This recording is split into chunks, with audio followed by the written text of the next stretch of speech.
Good morning. Good morning. Let's see what's going on. I'm just waiting for David, and then I'm going to start. So let me just see where he is.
Let's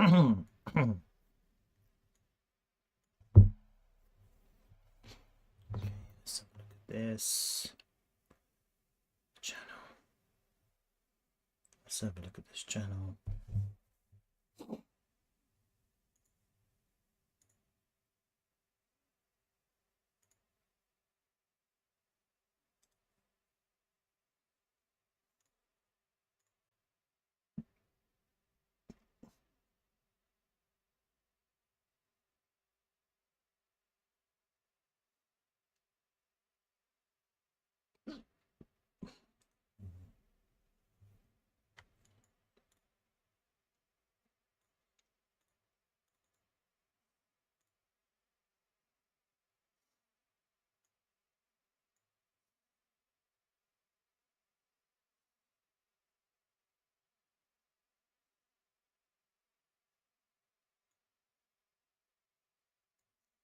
Okay.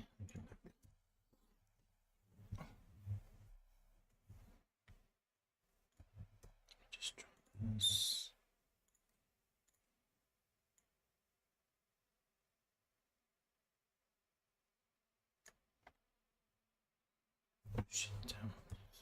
Okay. So it's that.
David, good morning. I've been waiting for you.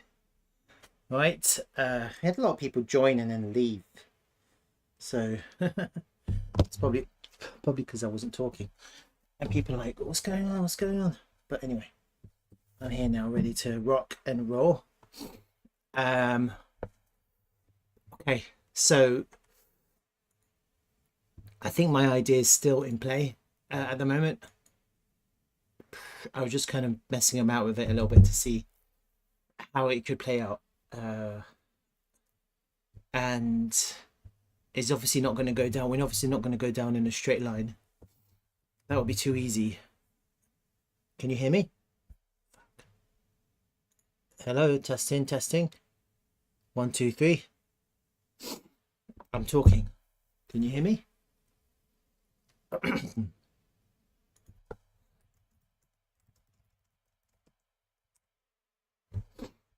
Hello, testing. 1, 2, 3. Okay. Problem number 1. Problem number 1. Can anyone hear me? Yes, good. All right. So it's not going to be that easy. So we're not just going to go straight down and go down in a straight line. That would be too easy. So we're obviously doing some kind of zigzag correction. There's no flat correction here. It's a zigzag. And I'm trying to figure out how it could play out. So I'm just thinking to myself, from top to bottom, let's just count these waves. So from top to bottom A, bottom to top B, top to bottom C, bottom to top A, top to bottom B, bottom to top C. Just trying to stay consistent with the waves.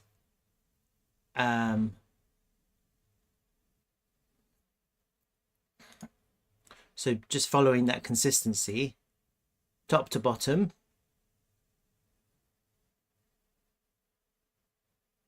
A,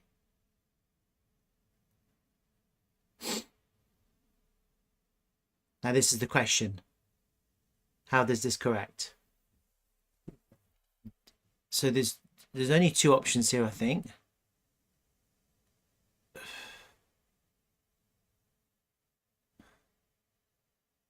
A,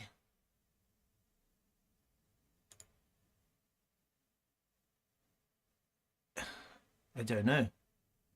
How is this going to look like?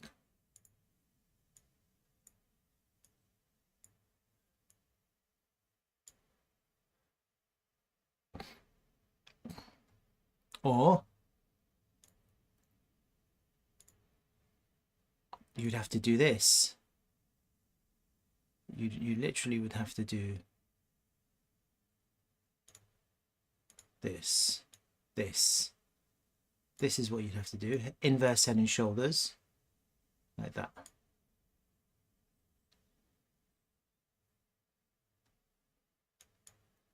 So you'd have to swing failure this range low, push up, break that some sort of neckline,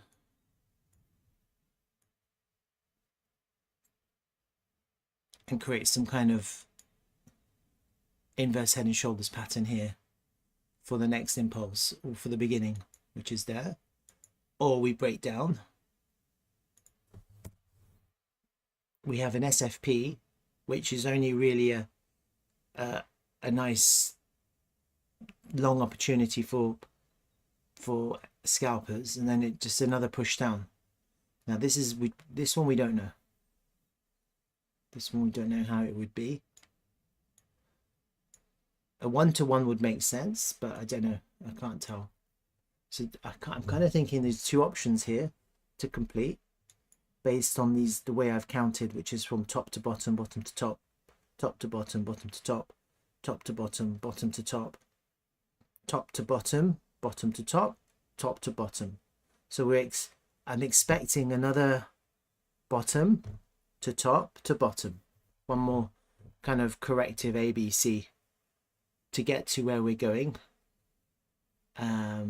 Okay, so that's kind of what I'm thinking right now, just based on the structure and just also based on the waves, because we are looking at some kind of WXY,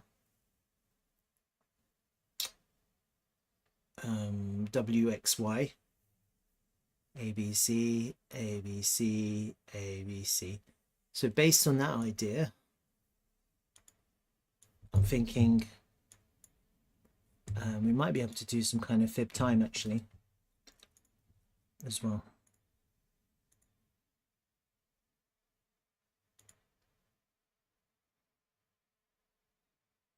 I'm not sure which pivot to use here.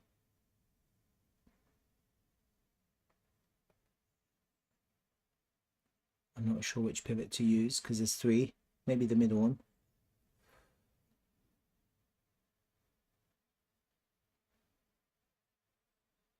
There's three pivots. Unless I choose the 3-day chart. Probably the first one then. Okay, let me use the first one.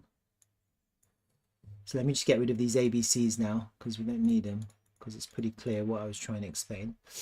Let me just hide that trend line.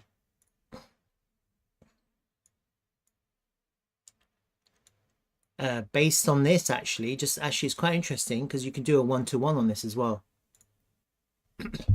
If that's the pivot, if that's the W and that's the X, and we're looking at a zigzag, then we can also do a 1-to-1 to there. Okay, which would bring us to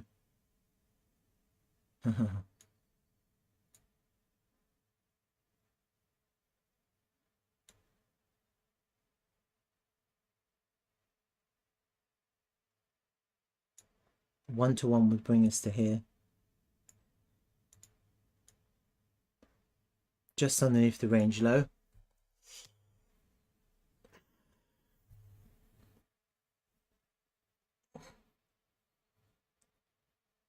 So that would not be a failed auction if we did a 1-to-1 on that. And if you angle it correctly, let me just get rid of this trade idea. Where is it? Let me just get rid of that. Let me get rid of this extension.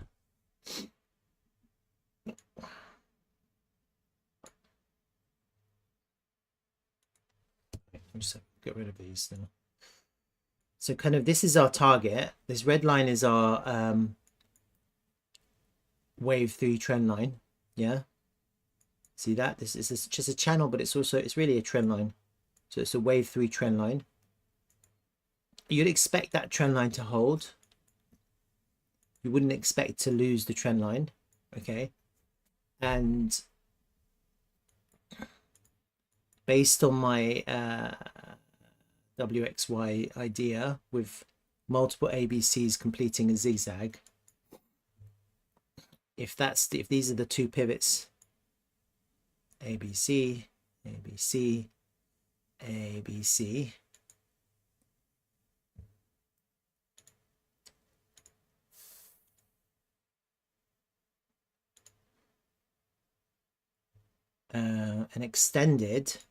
an extended push down would bring us perfectly to our high volume node here, but that's extended down to here, really pushing further down, a little bit further down. I'm not sure, could you fake out this trend line? Possibly. I'm not sure. That would be a 1-to-1.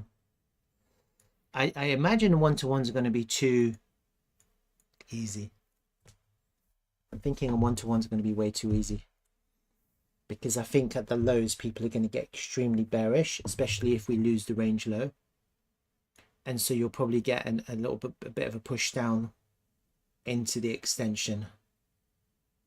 And then do you lose the trend line to get to really fake people out? Yeah, that's possible as well. But there's a lot of possibilities in how it could play out here. And to really get people bearish, you lose the trend line, you overextend, but all you're really doing is just coming into some horizontal levels of support. I don't know. So anyway, let's take a look at time. Time is important too.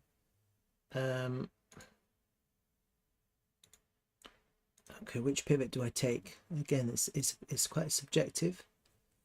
I'll take the high pivot to the low to the high. Okay, so that's 1 fib time idea. So that would be from there. So in the weekend, nice little drop.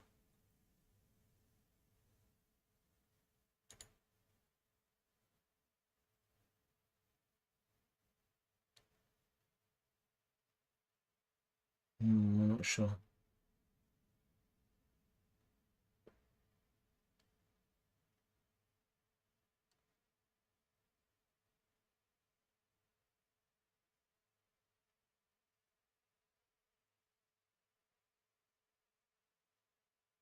It's too far, I think. I think it's too far. You kind of want it to be complete by Sunday the 12th of May. You kind of want the ABC to be done by there.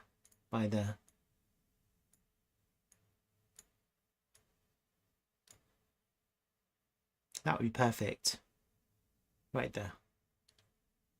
That 1-to-1. So just over 1-to-1 into the high volume node on the trend line on a 1-to-1 fib time. And these pivots, it's basically there. But you're still gonna SFP the low here. I just want it to happen really now, so we can go up like that.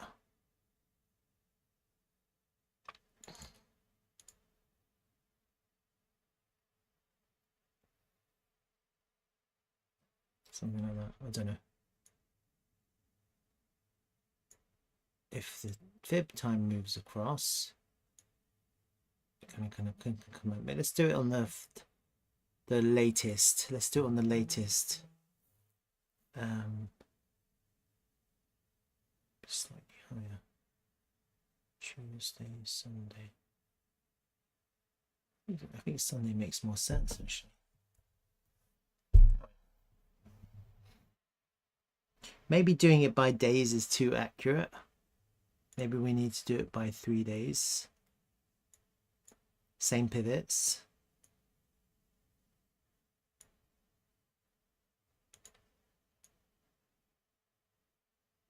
Yeah, that would be fine. There.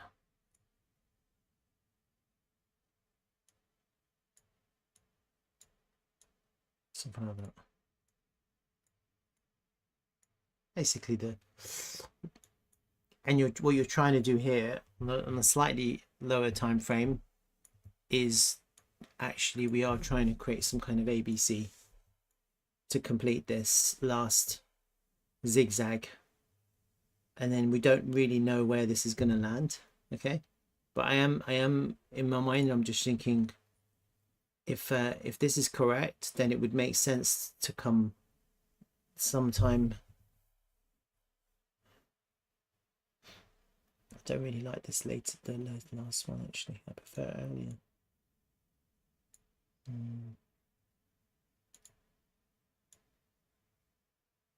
Prefer it a little bit earlier, just because it's the weekend and a lot of things happen. Like on Monday, coming down into that pivot on Monday would make sense. Beginning of the week, come down, and then bam, that's the end, and that would be the correction complete.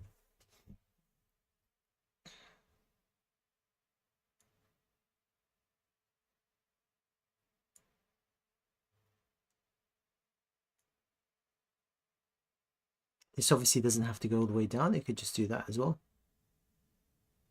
You know, we don't really know how this is going to play out. So I'm just thinking to myself, ABC, another ABC. And based on that idea,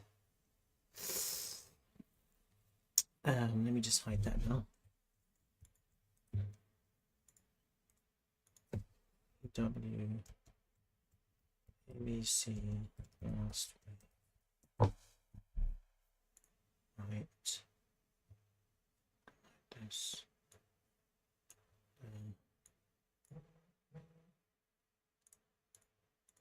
Oh wow, what's interesting is that Ape has just longed. I'm just getting some bot messages for him now. Maybe because of the SFP of the low. Why is he longed?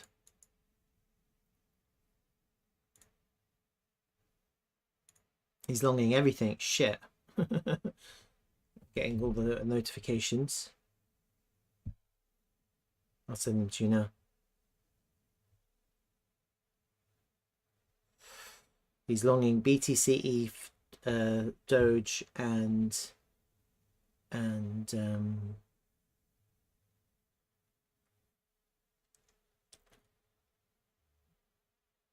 Solana. Why is he longing? Is there a line here? There it is. He's longing that line. That 5-minute exhaustion line. He loves those lines, doesn't he? He's longing. I'm gonna long too.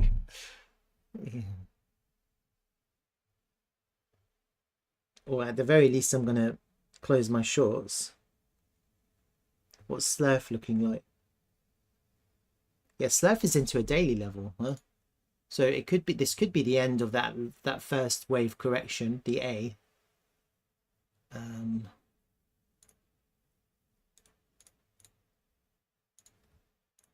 Look, Slurf is into a daily level. It's come to the value area low. It's a good place to long, to be honest with you. So let me just actually, I'm in profit on Slurf. I'm going to close it. Or I could just long and just, it'll be a hedge, wouldn't it? Is Slurf showing some strength? It is a little bit.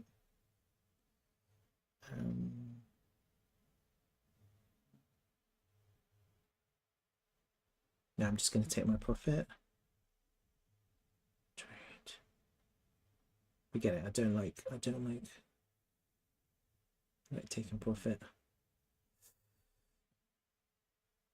I got stopped out of my whiff after I took profit. Close by. Take that profit out. Take most of it off. And then I'll be looking for a long entry on Slurf. Set to break even. What about my Bitcoin trade? Let me have a look at that one.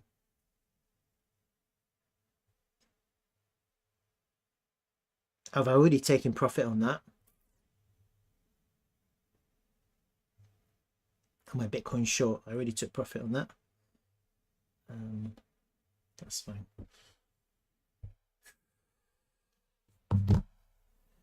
Okay, back to Bitcoin. Let's just go back to what I was doing, and then we'll start looking at the local time frame a little bit.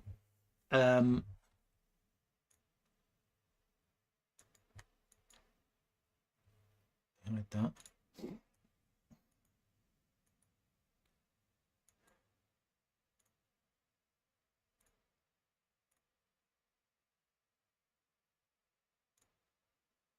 Yeah, so still looking for an ABC here.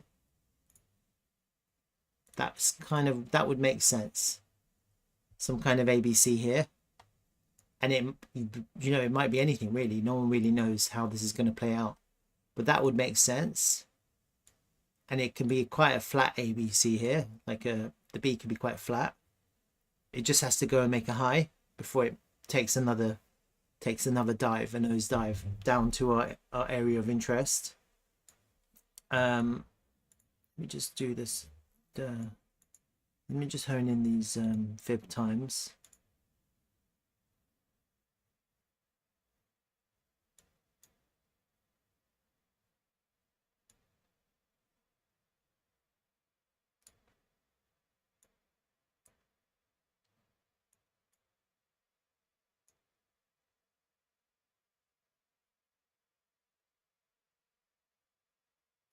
Where's the value area low?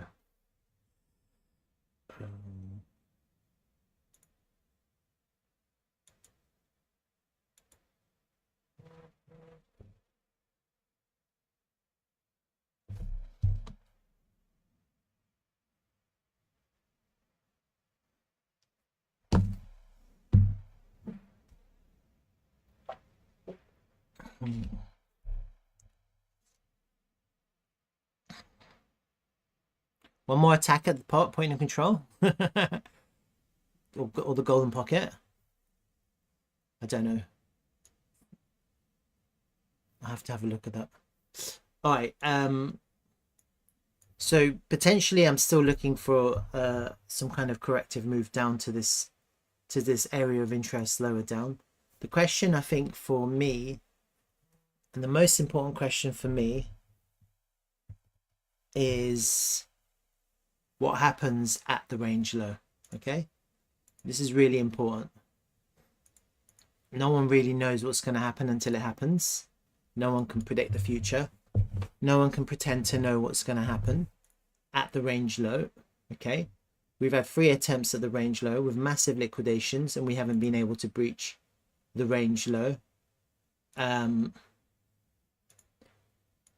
That's the range low, that pivot there. Basically, that's the range low, and you have the range high, which is all-time high. Okay, so the question is for all of us is, if and when the price gets underneath the range low, what happens? Yeah, do you have a massive liquidation event and you get this kind of move to the downside because you have a crap load of people being liquidated who are highly leveraged, and that's a massive market sell order, and there's not enough limit longs to absorb that market selling, or not enough market buying because shorts are closing at market to absorb that selling? That's question number 1.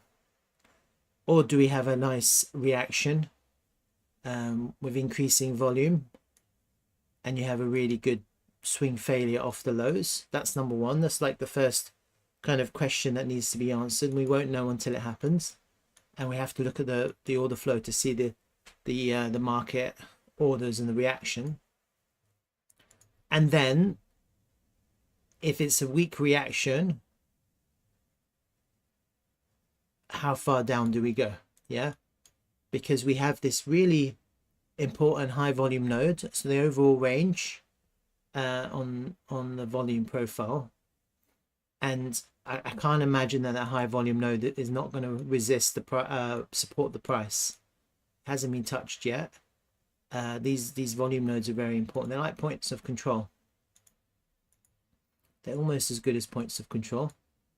And then obviously we have this wave 3 trend line, which has been tested once, twice. So we know it's a trend line because it's been touched twice. The second touch confirms the idea of being a trend line, and so naturally you would take the third touch. Yeah, that's your entry. The third touch of this trend line is the correct entry. You wouldn't take the 4th touch. You wouldn't know about the second touch because it wasn't formed yet. And when you have 2 touches on the trend line, you have a trend line, and in the third touch, as long as there's a little bit of confluence with another horizontal level, maybe some other levels like fib levels, plus good timing, then you could take that. That would be your entry, and you would expect that to be a very high probability trade to enter. Confirmation of that idea would be a really good reaction in your area of interest. And if you do get a swing failure with a weak reaction to head for lower, then the confirmation of this idea would be to find support and get right back above the loss level, which is the range low. Okay, and that's kind of gives you the confirmation that this failed auction, effectively failed auction into the lows, was correct. Yeah, if you have a failed auction into the lows, you would expect the price to get back above the range low and find support back on the range low again before continuing, before going to the upside. So we don't really know if this swing failure is going to react to give us a good enough reaction for one more, for this to be the low if we do take it. If there's not enough, because you can get people take that trade, yeah, I'll probably take that trade, but I'm not going to hold on to it. I'm going to take my profit as soon as I get my profit, you know, because it's quite risky and it's quite an easy trade to take. If you see a swing failure, you can mark it long, and as soon as you're in profit, you can take your profit or hit the VWAP or something. You can take your profit and not even think about it. So it's quite an easy trade to take if you see a good enough reaction. And the thing is that if you get a lot of people take that trade and they take their profit, which most decent traders will, all decent traders will, then taking profit again is going to pull the price right back down. Okay, then the question is, does it pull it right back down to make another low there? And you're not going to take the second swing failure. You might take the third or the fourth, but not the second one.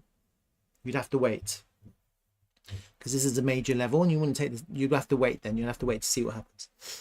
That being said, you have a very nice area of interest lower down, which is this high volume node. So for people who aren't aware of this high volume node, let me just quickly draw it for you. I'm going to pull it on the higher time frame so people can see what I'm talking about. I'm going to hide my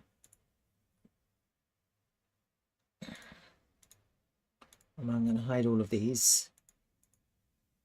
Okay, just going to keep those three lines up, right? And so I'm using the Bybit inverse perpetual chart. A lot of the good traders will use this chart. Okay, it is quite personal what people use. What you should always use what works for you. There's never a right and wrong, but this is probably one of the good ones.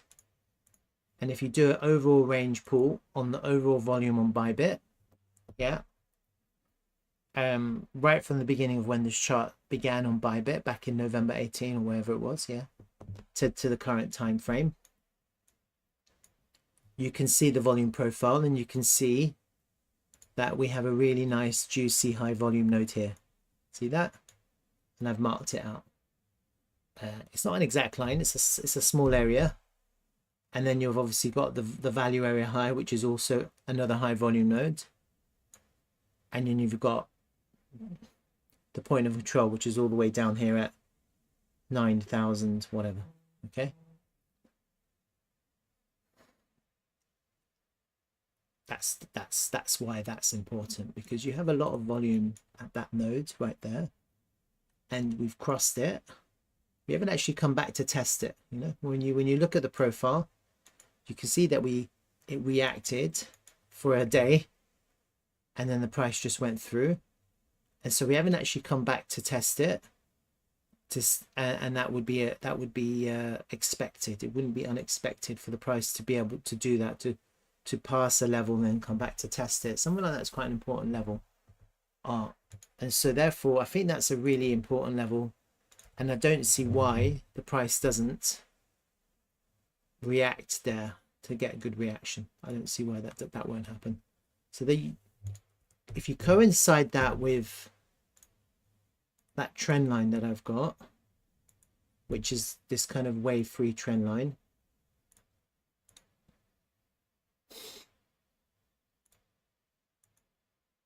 I missed it.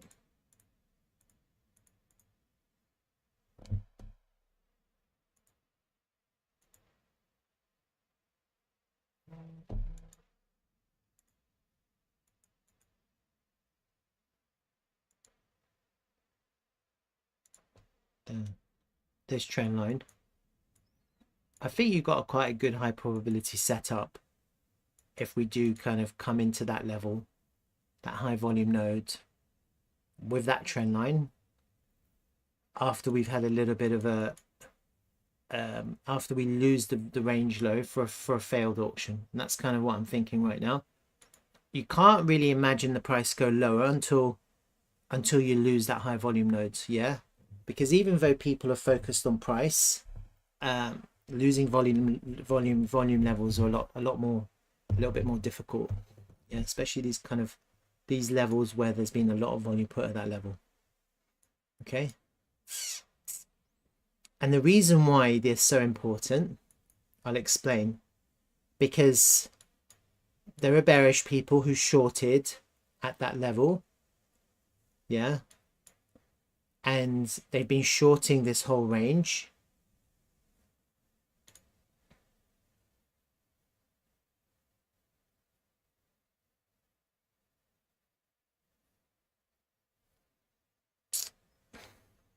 And as the price comes back into that level, that's where they're going to take their profit. Okay. That's the level. They might have begun shorting there just blindly.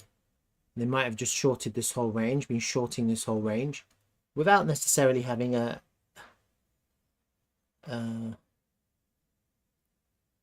tight stop. Getting a bit of packet loss right now. Don't know why.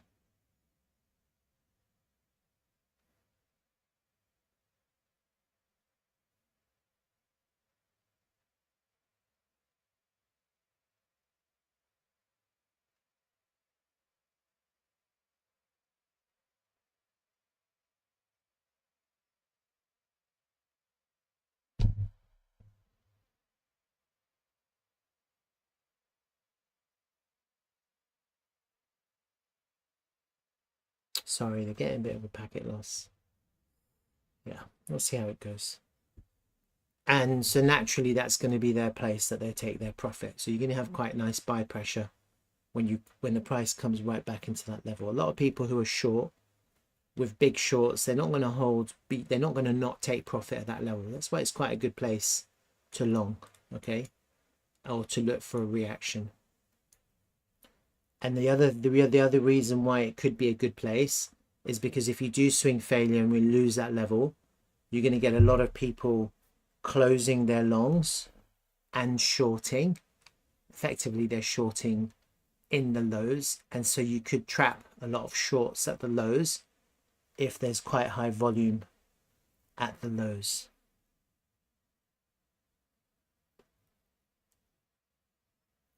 So I think this is probably the best setup, but I am kind of expecting some kind of potentially another ABC down here, and that's kind of what I was alluding to. If we do have if I've counted this correctly, yeah, and I'm basically counting this from high to low, yeah, so A, B, C, I'm doing from high to lows, high to low to high to low to high to low to high to low. So again, it's the same idea. A, B, C, A, B, C. So I'm looking for an A, some kind of A, B, C. Now, the other idea would be that we are putting them in a low here. We're not going down. Okay. And that's the thing, like no one really knows. Yeah. I think everything is looking bearish, but it doesn't mean we're going down. This is Bitcoin. When people get bearish, suddenly the price goes up. Whatever happens, I do think that we probably need to put in another ABC. If we're in the A now, and if we're not going to go lower, then you'd probably expect, I mean, if it was going to be an inverse head and shoulders, you will be taking the lows here. Okay. And maybe you'd take the high there, and you'll be forming some kind of massive inverse head and shoulders pattern here. Get people bearish, take out the high, put in a higher high after you put in a lower low. And then that's as a possibility. Or, you know, nothing really. Just higher lows here. Just another higher low, lower high. And actually what you're forming here is more like some kind of tightening triangle for a breakout, you know, some kind of tightening triangle like that. Still the same idea, low to high, high to low, yeah, but rather than go all the way down, you're actually just forming some kind of triangle structure here, still completing the same idea, A, B, B, C, A, B, C, and then on time, possibly on time, is going to be exactly the same pivot, which is going to be Monday the 13th, thereabouts, that kind of the end of the second week of May, for a move to the upside, which will begin the next wave. That will be the next explosive wave, potentially. And then if you did have this kind of triangle idea, you probably, with the C, you probably wouldn't come down that far. There'd be quite a heavy anticipation. And so effectively you'd be kind of pushing up to explode. You're kind of forming an inverse head and shoulders, but not really with a big head. It's like smaller head and then smaller shoulder. It's a different kind of idea. So there's a few things on the table. It is looking bearish. I am expecting some sort of B to the upside. And I think the lowest target for me, the most perfect target would be here. Fake out auction, failed auction of the lows. Okay. But I'm happy with this too. I'm not unhappy with this kind of idea too. What you'll get is a lot of people shorting this lower part of this range. And that's when you can finally get some kind of squeeze to the upside. Okay, so potentially we're about to put in a pivot for an A to go up now. Potentially, yeah. Potentially we could be going up, even though people think we're going down, we could be going up. All right, so I'm going to save those two ideas. And we'll see what happens. Okay, rename. Let's call it triangle squeeze.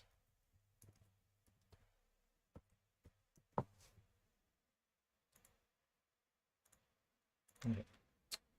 That's that. Just kind of zooming in on the local time frame.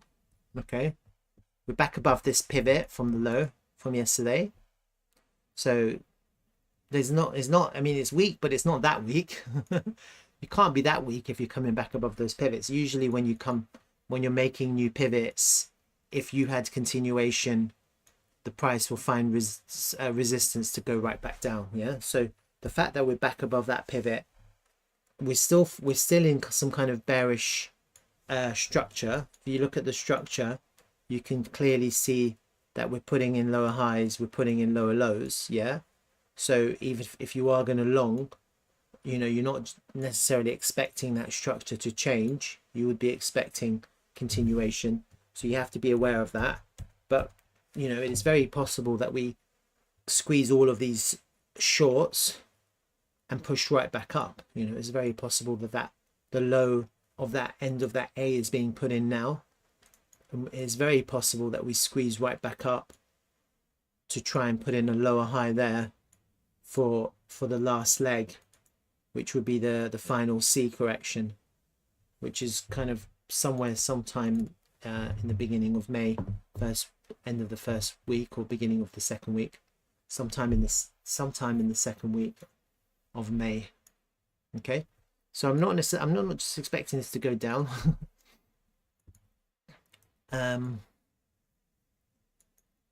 Yeah, and look, we've already taken the liquidity off the previous day low. Yeah, we're kind of trading right back above that pivot. It's weak, but it's not crazy. It's not like, oh my god, it's going to zero weak. Yeah, last week's candle was pretty bearish. Yeah, but you know, those candles can easily be reversed. You can end up with a nice green candle here this week. It's very possible. And you could form a nice juicy weekly level right there. It's very possible to create that idea. So I don't necessarily think we're just going to go down. Yeah, you got to be aware of that. It doesn't mean altcoins are going to pump. Yeah, because altcoins only really pump when Bitcoin is finding strength and doesn't look so weak. Yeah, so when you look at this whole kind of price action, you see that Bitcoin has been weak. We've had 4 weeks of red, and we're already kind of pushing to the downside. So You have to bear that in mind. And also you have to bear in mind that the monthly candle closes very soon. We're in April, so there's only 30 days in April. So tomorrow is end of month.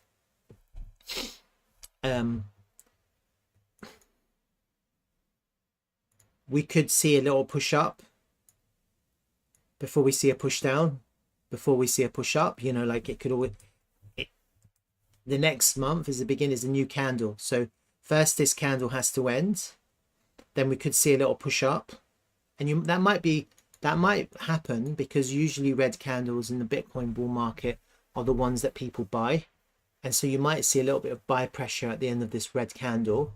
Yeah, I really find it unlikely that we're going to see sell pressure on a red candle in the Bitcoin bull market after a monthly candle in the first instance. Yeah, and so here we've had red candles.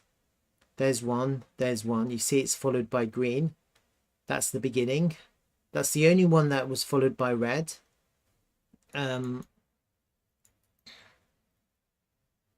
Okay,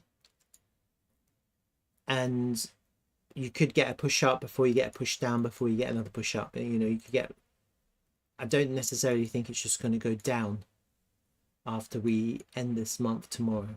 All right, we may not see any kind of movement until the month ends, but yeah, I'm not like, even though I'm quite bearish at the moment, I'm not like crazy bearish. It just means that I'm still expecting the correction to continue, and this isn't over yet. Okay, am I shorting? I took a short yesterday. I took profit, and that was smart because I was bearish and I was looking to short that rise, and naturally you take your profit and you move on to the next trade. Now actually looking at it, I'm feeling a little bit bullish. Actually, I'm feeling a little bit bullish, but it's only locally bullish. I'm not feeling overall bullish because I still think it's possible that we come right down, take the range low, and come into that level. Yeah, and you just have to see what happens until we see the reaction at key areas. You just don't know. You just can't. No one can. This whole structure looks a bit weak for the bulls, and so you have to see how it plays out and what forms as time passes. Right now it looks pretty weak, but if you suddenly see the structure change, you know, to form something like this, which is what I was saying, you know, then you might actually think, actually this isn't looking too bad now.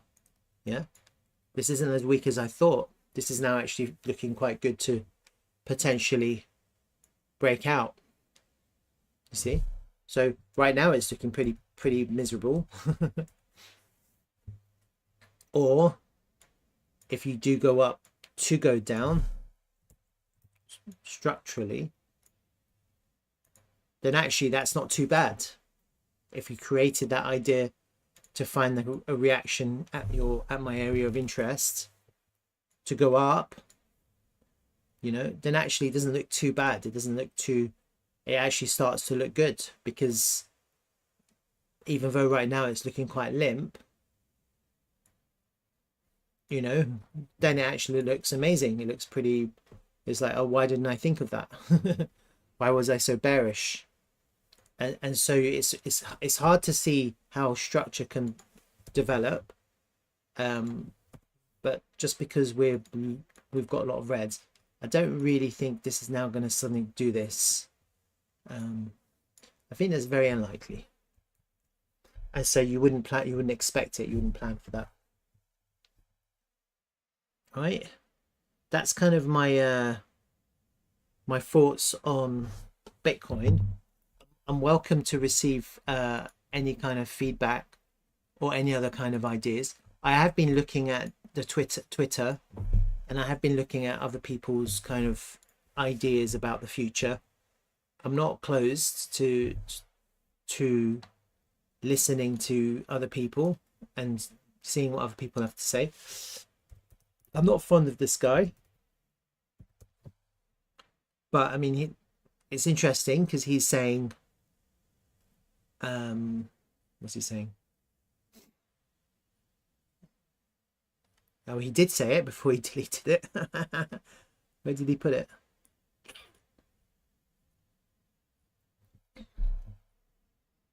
Oh god, here it is. Same update as per the last few weeks. 60k to hold for him to remain long. Yeah. So for whatever reason, he's determined that 60k is an important level, and as long as the price is above 60k, this guy's going to stay long. That's almost why I think it's possible that we have a failed auction to shake out people like this, get them to close their longs, and then to go right back up.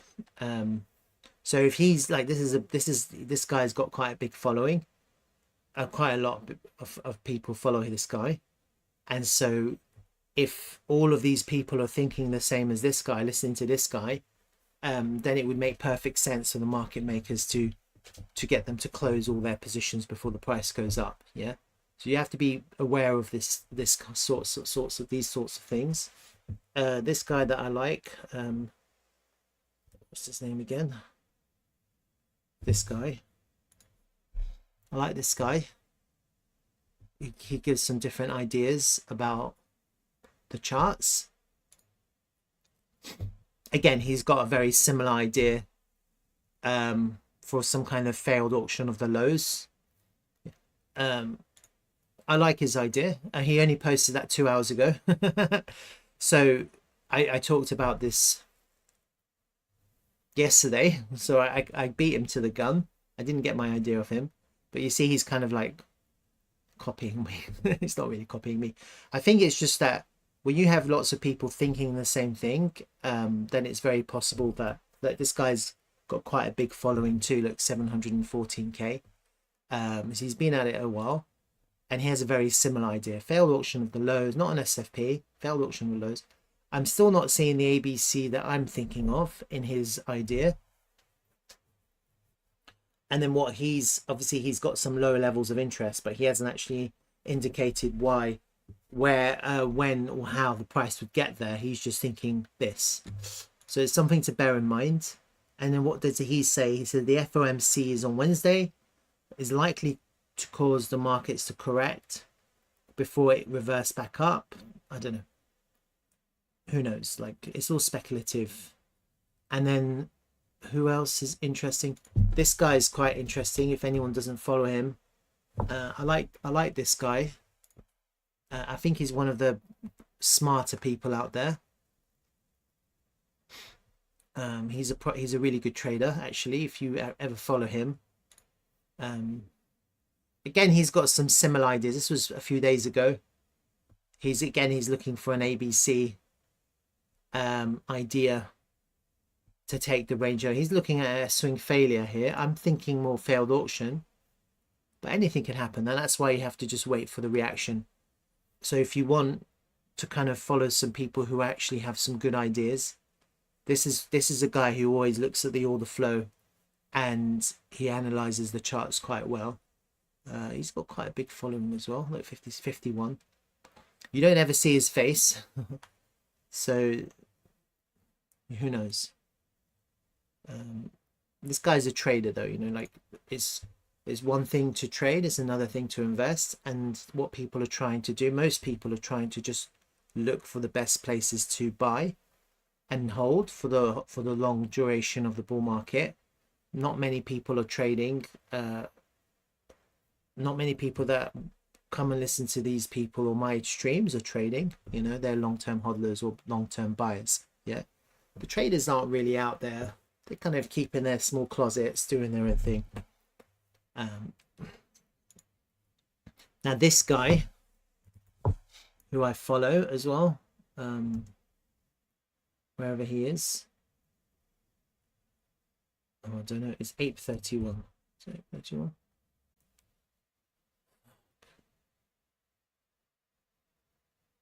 I'm getting a little bit of disconnect, but I'm back. Don't know what's going on, apologies. So this guy, he's a high risk trader. He's been longing to high heaven. Okay, look, he puts $10 soon on whiff. That was April 25th.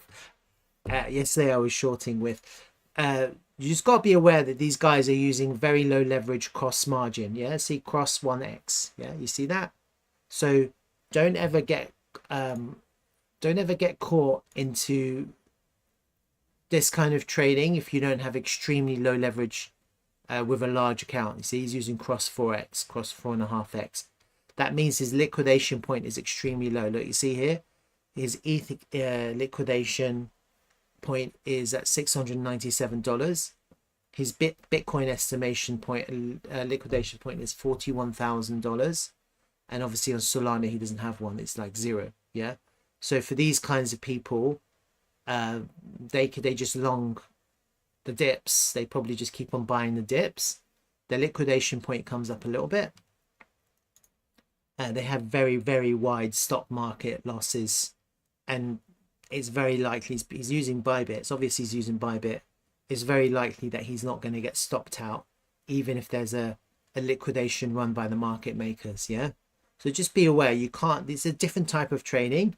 You have to have real good guts of steel to be able to do this, because sometimes you can be down 5-6 figures on unrealized gains before it actually goes up.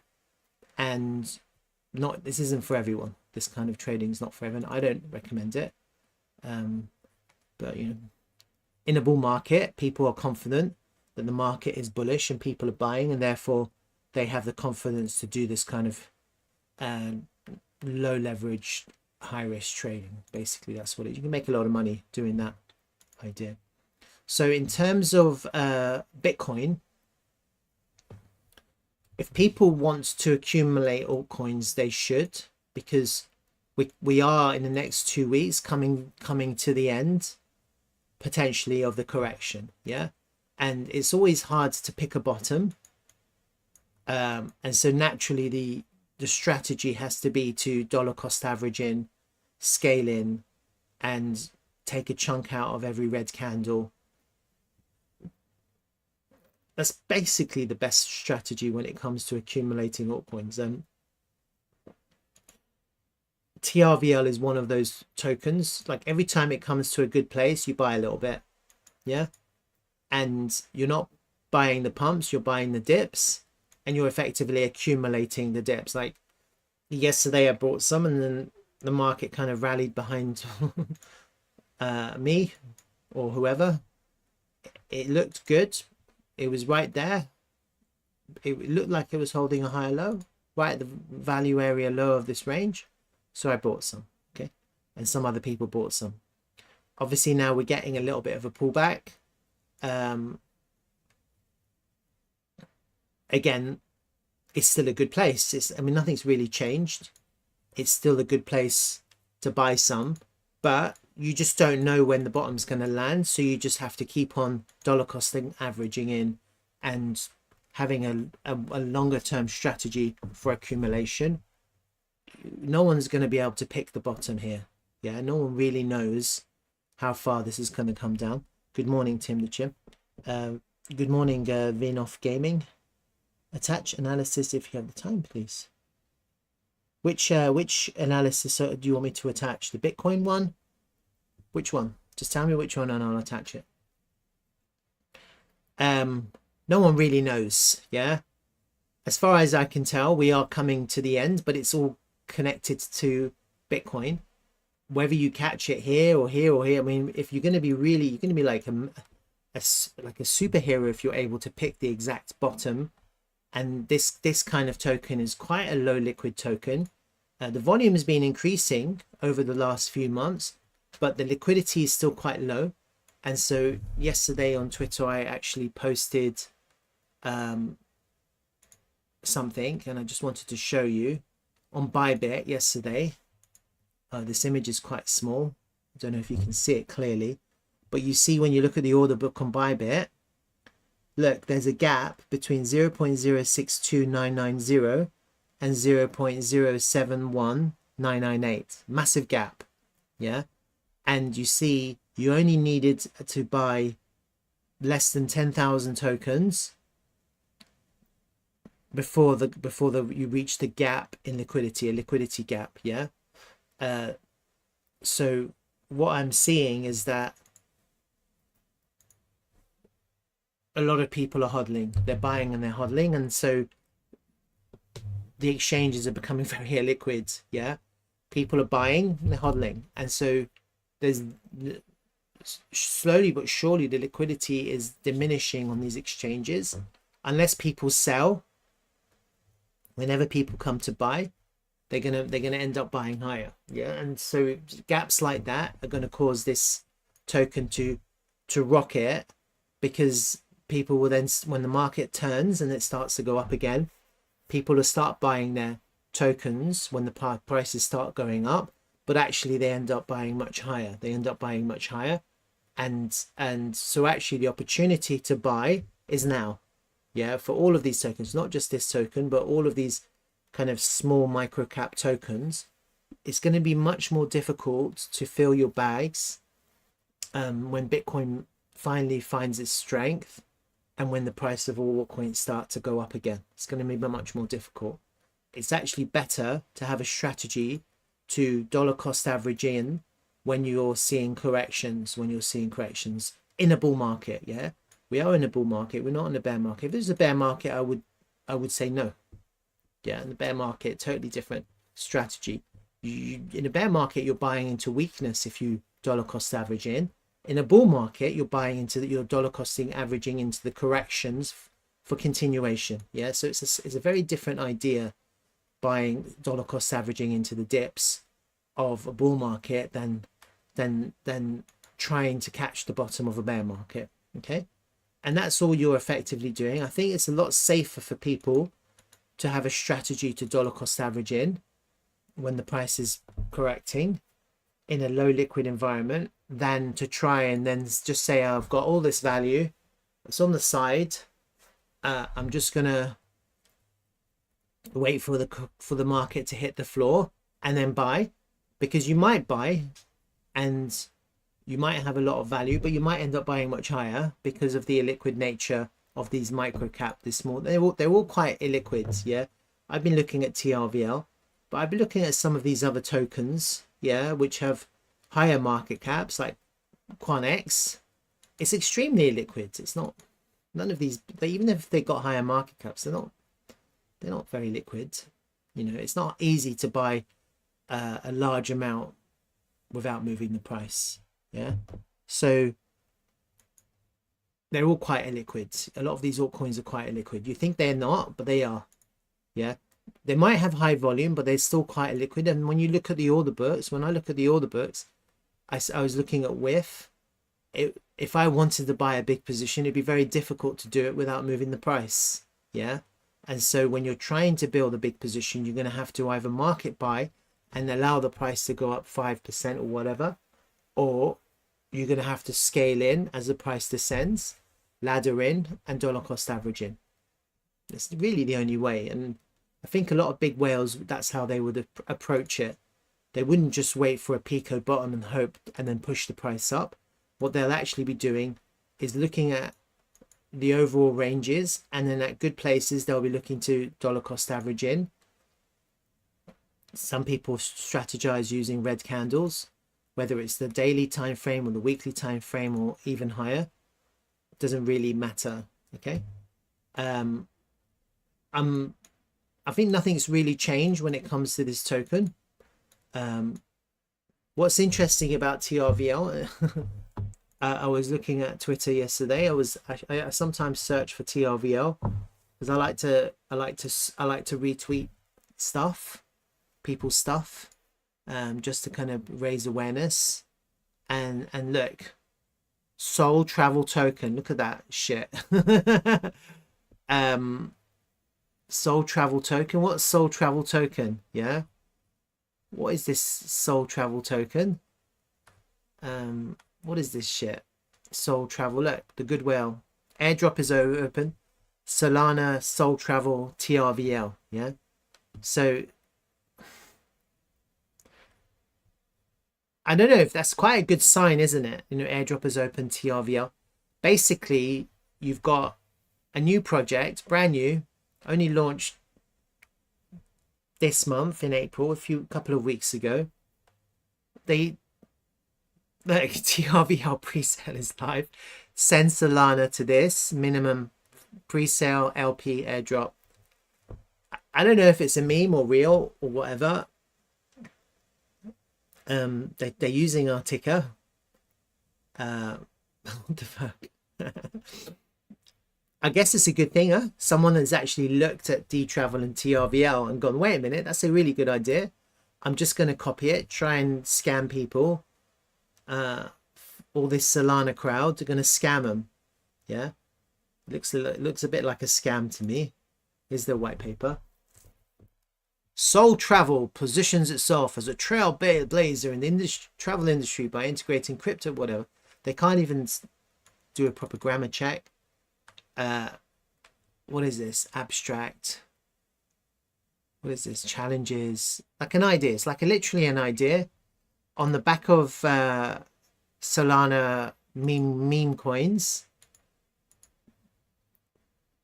They're basically copying Dtravel with nothing. And they're even using the Dtravel ticker. Here's the roadmap. Logo and design.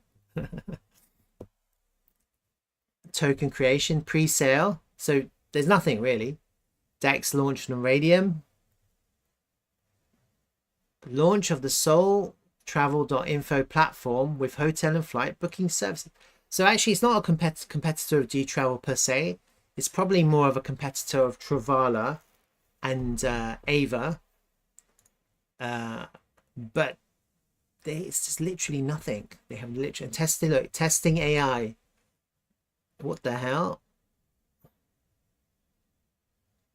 So how can Soul Travel token list on centralized exchanges when TRVL is already on Bybit, it's already on Mexi, it's already on Gate, it's already on KuCoin. We will be going on the other ones in the future. Just be aware of these scams. It's quite endearing actually to have a scam. Yeah. Copy TRVL and Dtravel. And all they're doing is they're playing on that Solana, crazy Solana crowd. I can make this website up and I can put my own wallet and make this shit up and get people to send me stuff and then rug pull. That's what it looks like. It looks like a little bit of a rug pull. Just be aware of it, okay? And just be careful. Don't get involved with this, okay? It's quite funny, huh? I think it's quite funny. Anyway, I'm going to shoot this token to the ground because I'm going to make a video and say this is a rug pull in the making. That's what it looks like. Right. AD, Tim the Chin, and Vinoff are here. David is here. Can you look at Mana?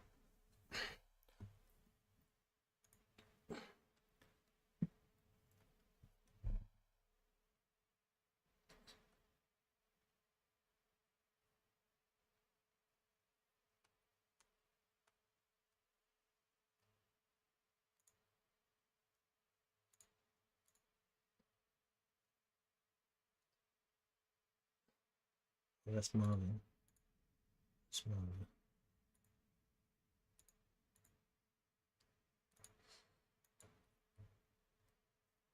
That's Coinbase.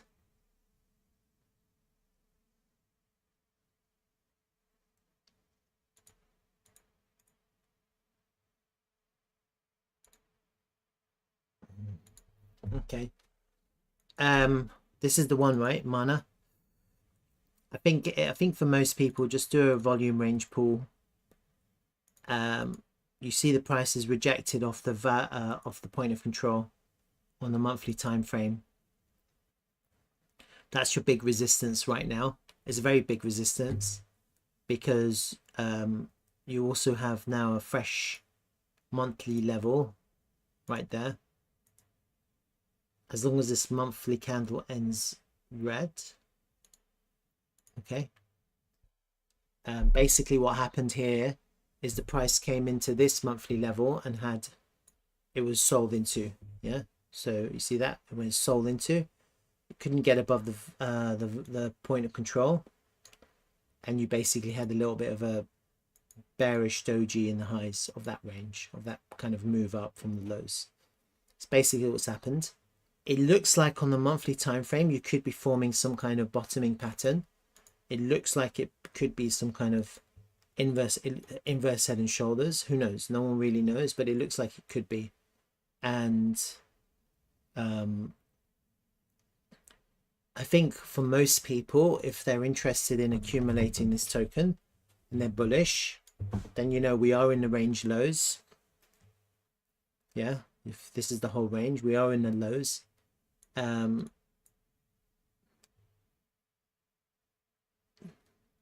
You could just dollar cost average in if you want to and scale in. I think for most people, if they're looking for a safe entry, they'll wait until the price starts to find strength. And I think the safest way to get involved in this is just to wait for the point of control to flip into support, into some kind of support. You see, it's that red line there. If you can just be patient and wait for that level to flip and for the price to find support on that level, then that would be a much safer way to enter, rather than try and catch the lows. You're buying much higher, yeah, but at least then you're buying on support rather than trying to scale in now, not knowing if the price is going to go down. Yeah, no one really knows if the price is going to go down or not. Yeah, who knows? That being said, you know, we are coming into quite a strong area of support. It could hold, you know, you can clearly see it on the volume profile. There's a little bit of volume profile, volume support here. If I just kind of do that on this high volume node, yeah, you see the cat on the weekly time frame, you can see how the candles have reacted there, and it's been reacting as support here. Yeah, so we are coming back into some kind of support level, so it's not a bad place to buy where we are now, because it is a high volume node. Doesn't mean the price can't go lower, but it just means it's probably a good place to buy it, to take a little bit if you're interested in this token. Yeah, and also, I mean, as a trader, traders will be looking for entries, and most traders will be looking for like the golden pocket, and then they'll be looking for some kind of confluence or some kind of failed auction or something like that, or a swing failure. And actually that's quite nice, because that's the golden pocket from this low to this high. It's already hit it once. There's quite a sharp descent. You kind of want the price to slow down a little bit, and if the price is going to form a bottom here, this is a good place to form a bottom. Yeah, you kind of maybe another swing failure or something, maybe just take out these lows here for a swing failure. And traders will be looking at this and going, maybe if we have a swing failure of this low here into the golden pocket, into a high volume node,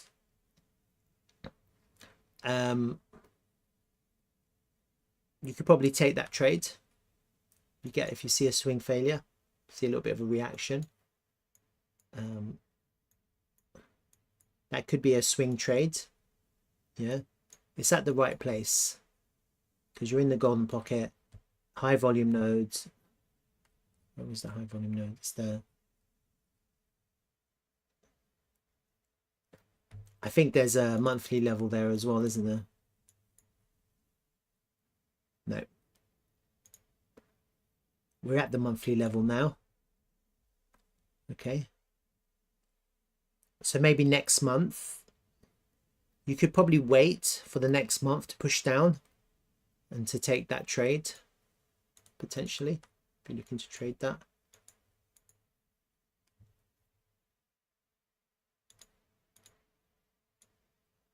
It could also go down and take that low, but I mean, this would be your first kind of area of interest.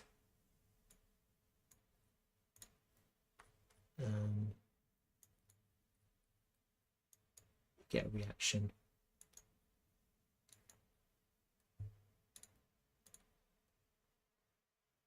It's kind of like that. It's kind of what you want to see, a little swing failure.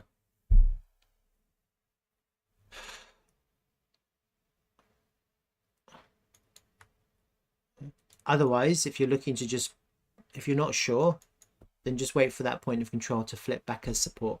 Yeah, it's pretty easy to see. So it's basically, you see these highs here. If the price can get back above there, you could just start buying on top of support on the flipped level higher up, right? The problem with buying here, it'd be a good trade, but traders will take profit.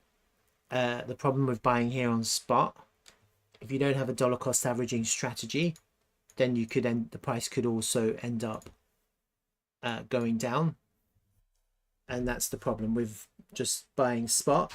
You'd have to dollar cost average in. That would be a good place to dollar cost average, and you're basically trying to laddering at fib levels. Basically, that's kind of what you're trying to do. RH, hi, how's it going? Let me go back to Bitcoin. I just want to kind of give everyone a little bit of an update of Bitcoin, because you might have missed it, and rather than just go back and try and watch it, I'm just going to give you an update of my thoughts. So I think Tim the Chin can pat himself on the back, because he's been quite bearish all of this time, and so well done, Tim the Chin. I'm going to give you a chocolate, or make you a tea. I think it's important to be bearish when it's bearish and bullish when it's bullish. Yeah, I don't think it's necessarily correct to be always bearish or always bullish. If things change, then you should have the ability to change with things, right? And so obviously I'm not going to apologize for being bullish, but when I post, I'm happy to change my opinion. You see here, BTC warning, everything could bleed. Yeah, here I wasn't bullish or bearish, saying it's getting ready to move. Which way? I wasn't sure, and so I do kind of follow the trend and see what's happening in real time. I'm not just kind of, I don't have a bias that this is going to the moon and therefore buy. I'm just following what's happening as it's happening, right? So if I see the price is rejecting from the lows, of course I'm going to be bullish and buy. Yeah, and if I see that we've been rejected from the point of control, if we can't, and made a lower low, if we can't find strength, if we can't reverse that, then I'm going to go back to bearish. Yeah, and so when we had this drop and when we came back down here over the weekend, I said that this price action looks bullish, but it's actually bearish, and it was. Yeah, it looks bullish, but it's bearish. Now, doesn't mean I didn't long. I took a long and I took a short, but I was out of altcoins. I literally came out of all my altcoins except the only one that I'm stacking, which is TRVL, and my cube position is just fixed for the long run, because that's just a really low market cap token. Okay, and that's it. And so fundamentally I was bearish. It went up and it did exactly as I was thinking. It just kind of went back up to the point of control twice, and it dropped. So if I was to do a lower time frame range volume pool here, a lower range volume pool here, you can see, actually not to the lows here, let me do it to here, to this drop here. Okay, and if you kind of if I put in my volume levels, is that the one? That's it there. Nope, this is it. Okay, so basically what happened is we had that drop, and it was about here. It was on Saturday morning. Yeah, and I was saying it's going to look bullish. It's going to look bullish, but it's actually bearish. And the price actually, when it did come into the value area low, this red line, I did take a long. Okay, and you see what happened. The price went up into the point of control immediately got rejected, came back into the value area low, found support, went up for another attempt, couldn't get higher than before, and then it sold off. So actually, even though this whole thing looked bullish, it was bearish. It was bearish. Doesn't mean you can't make profit longing, doesn't mean you can't make profit shorting in the bull or a bearish price action. Yeah, I wasn't convinced by this reclaim of the value area low, and I was talking to David over the weekend. I think it wasn't strong enough. Like if you reclaim a level, yeah, and not just one level, you're kind of trying to get back into this previous range. That's the moment of where the bulls should enter. Yeah, so once you get back in, people will start longing, and you need to see continuation. You need to see the follow through. If you can't see that, then actually it's weak, and if it's weak, then it's bearish. Okay, and confirmation obviously was to fall back underneath the value area low, and so when we came back into the value area, I took a short and we went down, and then I've taken my profit, and that was the trade. Okay, so it's not a big deal for me. For traders, it's not a big deal if it goes up or down. It's just trying to get it right. Yeah, that's the hardest part, and also having an invalidation and also taking your profit. Once you can get those, then you can trade it. But in terms of the market, we're making lower lows, we're making lower highs. Until that changes, this is bearish market structure, and so you have to remain cautious when you're thinking about buying. Okay, that's basically how it is. Tim the Chin, 200 EMA. Let's have a look at that, just to entertain your curiosity. I usually use the 365. Well, let's have a look at the 200.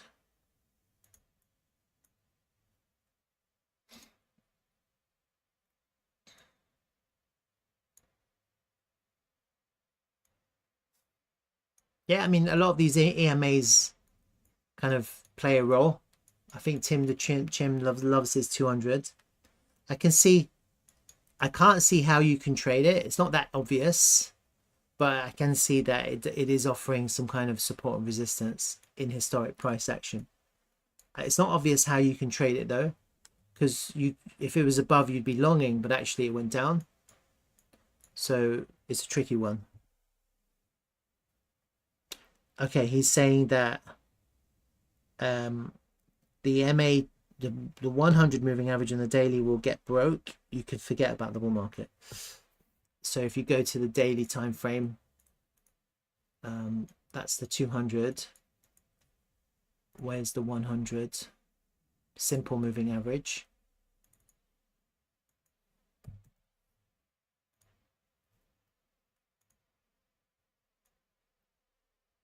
$200 on the daily.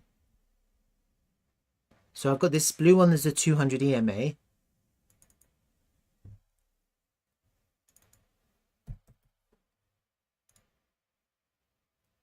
Oh, you mean if this comes underneath? If the 200 EMA comes underneath the 200 simple moving average, is that what you're saying?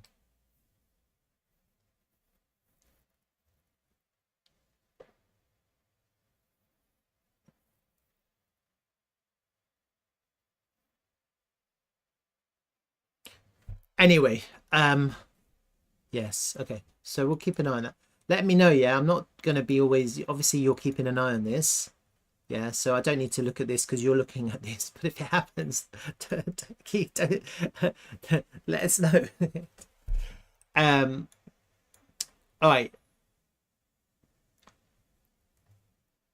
anyway, so my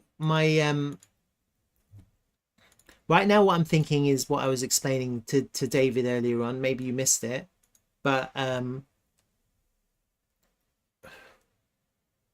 so looking at the Elliott waves, yeah, I'm still think we're correcting. I still think we're in a wave 4, yeah, and I have been counting, and what I'm imagining right now is that we have an A, B, C here, A, B, C here. We have an A, B, C here. And I think we're looking for another A, B, C. Yeah. So we're coming down. Now this will be our A. And we're trying to do another kind of like a B and a C. We haven't maybe finished our A yet. And what I'll be looking for is an A, B, C, some kind of A, B, C to complete this this WXY idea, which is a zigzag correction, which will complete our wave 4. So I think we're in the A. I don't know how long it's going to go for. It may finish now, or it may continue. Like, it could be much deeper. I think there's no way to know what's going to happen until it happens at the lows. Yeah, so we've got this range low here.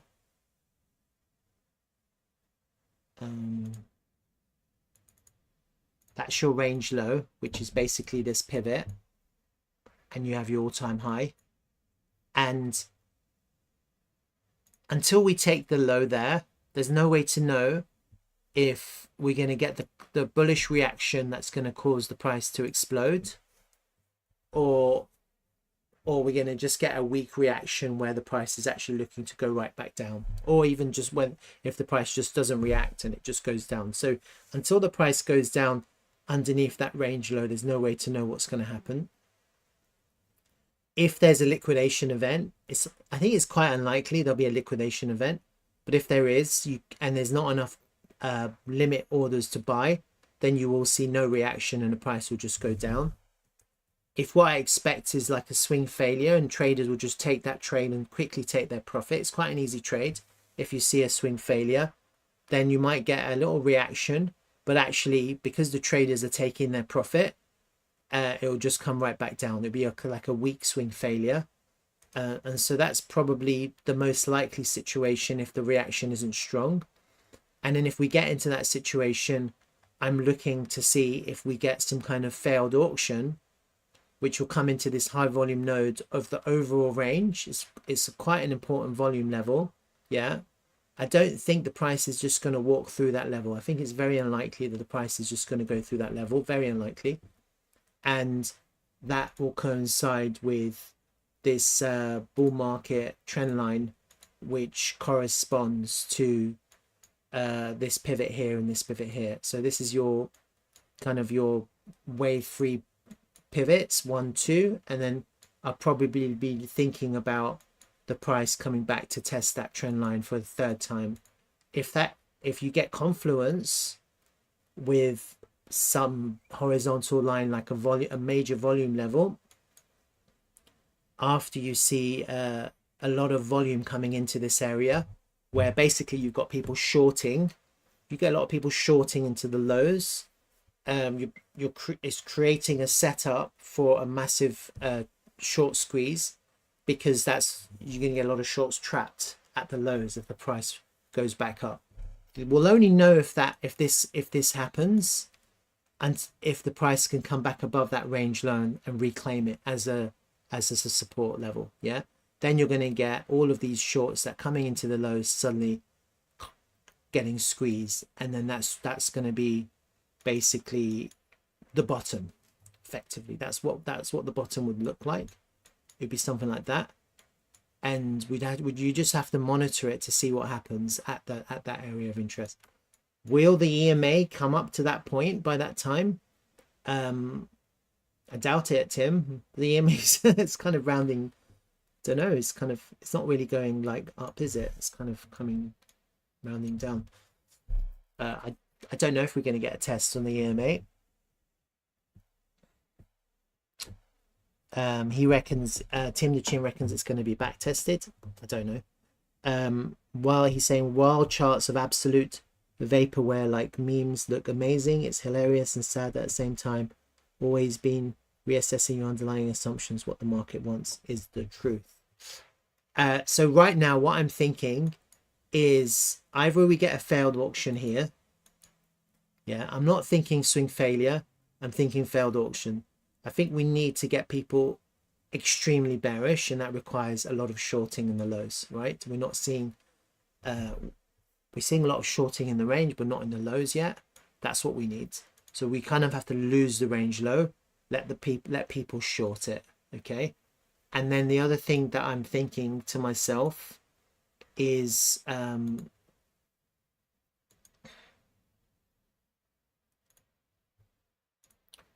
it's still based on the same idea of an ABC. If the A kind of comes to an end here, roughly here, kind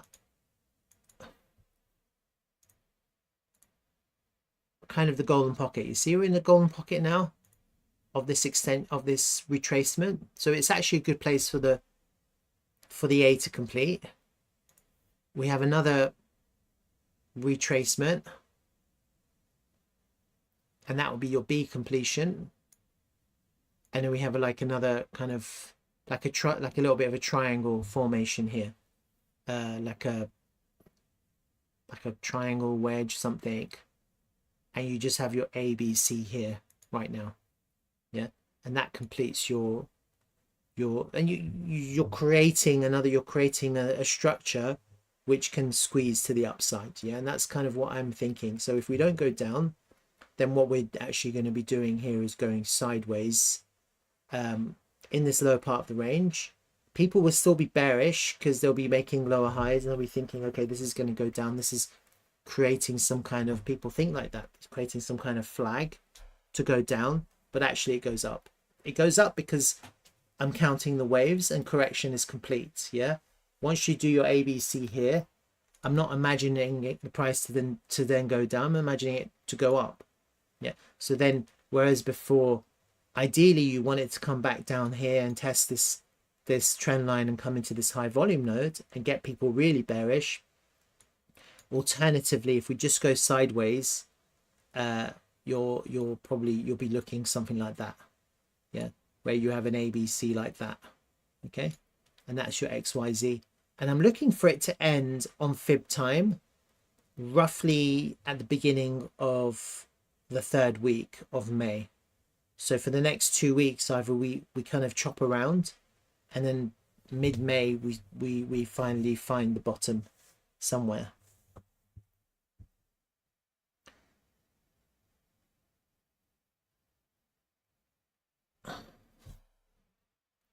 All right, so that's kind of my update of where I'm at, and anything can happen and everything can change, and that's the thing, you have to be aware of that.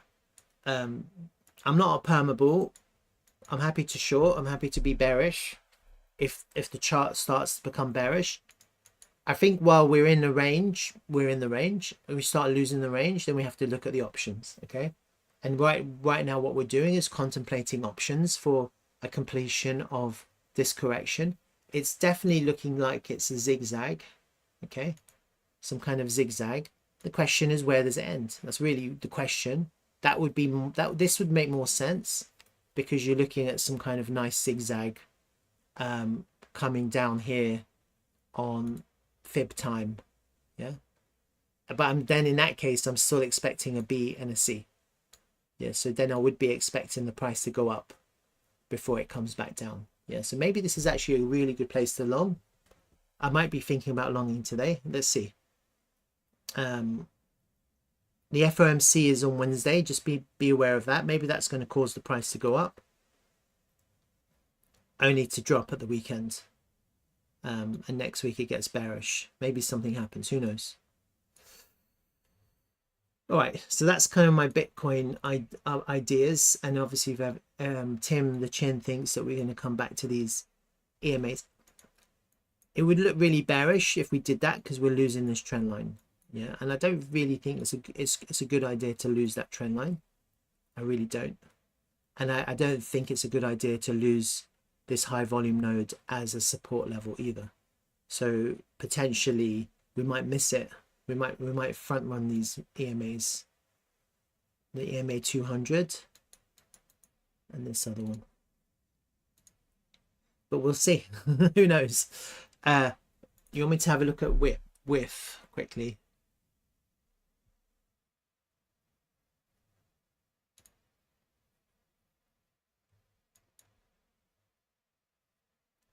Okay, sorry, I got distracted. I was looking at Slurf. What I wanted to say was, for me, Slurf is a warning, is a pre-warning, and so I've been, based on Slurf's strength and weakness, I've been it's been giving me like a 30-minute heads up on what Bitcoin's about to do.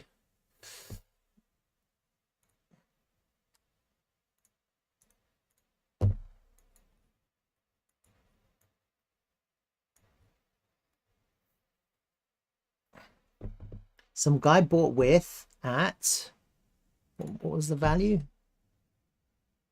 $40. Fuck. Why would they do that? I can't. Oh, this is Binance.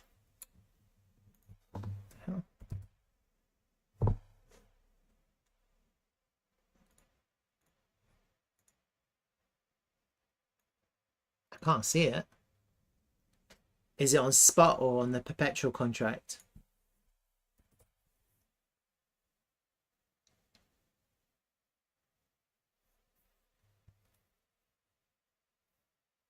On spot. On Bybit. On Bybit on spot. I don't have it here on TradingView.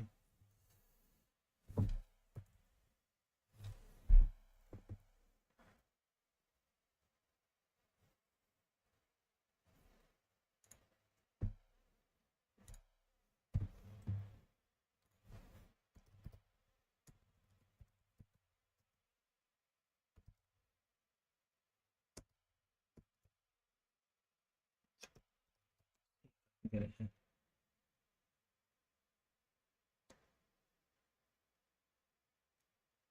That's it.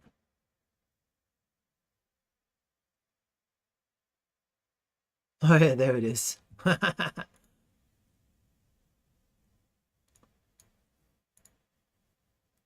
Can you imagine if someone had a sell order there? But this is this looks like the chart. When did this chart launch? The chart's only just launched today, huh? That's why. I think that's why. Who bought at $40? I think it's because the chart has only just launched today, which is why that's happened. Oh no, you're right. Look. Well, that just tells you that it's very illiquid. That could have been a really small order. That could have just been $1,000 that did that. Let me see the volume. Look, the volume is only 4.7 thousand.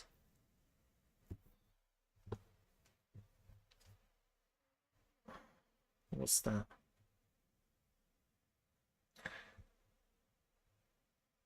Let's say on average they bought it for $20. They spent about $94,000 roughly on average in that candle.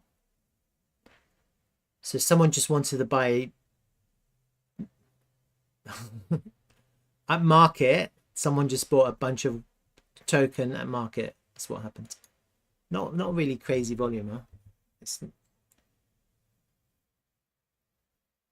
And then obviously it closed, and then people were like, oh my god, I'm rich, and they sold into that.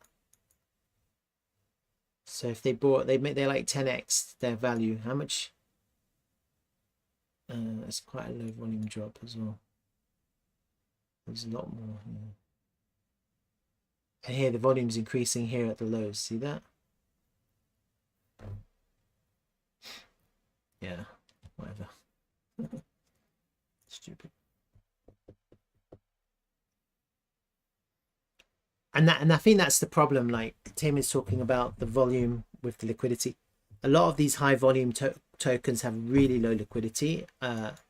Honestly, on perpetuals yesterday, I was just buying small amounts and I was finding it hard to get filled. It was ridiculous. So a lot of tokens are like that. Even the bigger tokens, you find it difficult to get large positions filled. And so naturally in a bull market, if you're looking to buy spot, you have to buy it. You have to ladder in limit orders if you want a large position. You can't just buy market because you'll get a really bad entry. So I don't know. I think there's a lot of bullshit at the moment. It's hard to know the truth. Right, guys. I'm gonna take about a 5-minute break because I want to make another tea. And I'm gonna zoom in a little bit on Bitcoin to see if I can find some local trades for today, because I'm thinking about longing actually, and then also if anyone's interested, I'm gonna have a look at some other things. Okay, so let's take a 5-minute break.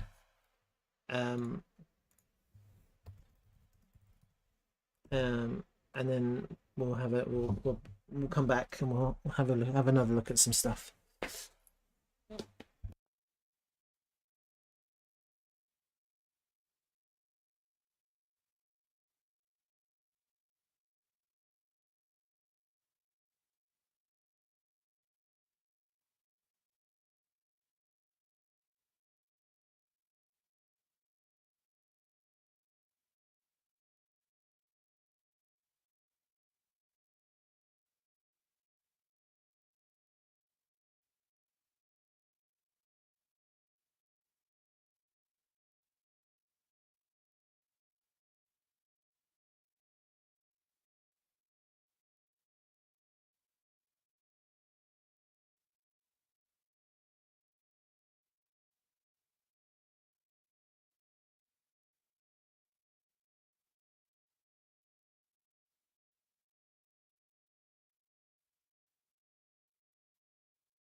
Okay, which tea? I've got this organic peppermint tea, which I usually drink in the morning, and then sometimes I drink ginger and turmeric. It's herbal teas. I'm trying to not drink caffeine, anything with caffeine in it, just because I like to sleep. All right, let's have a look at this local time frame, and I just want to have a look at the order flow as well, to see if there's any kind of divergences forming, which would be interesting to see. Let me have a look at this. Let me just quickly refresh it as well. Sometimes this lags out. All right, you can see you can see that there's bearish divergences. Yeah, a little bit. Can you see it? It's weird because you have the CVD going up and the price is going down. You see that? It's a bit weird, isn't it?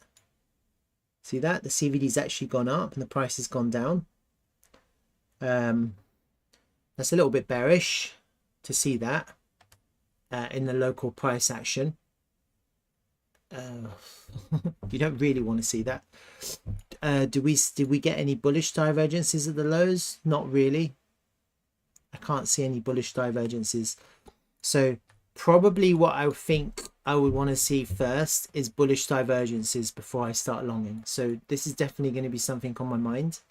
I don't think I want to long until I start seeing some bullish absorption, because it'll be a lot safer to long when there's when you've got big whales coming in and starting to absorb the market selling. Right now I see a little bit of bearish divergence here, this price action coming down.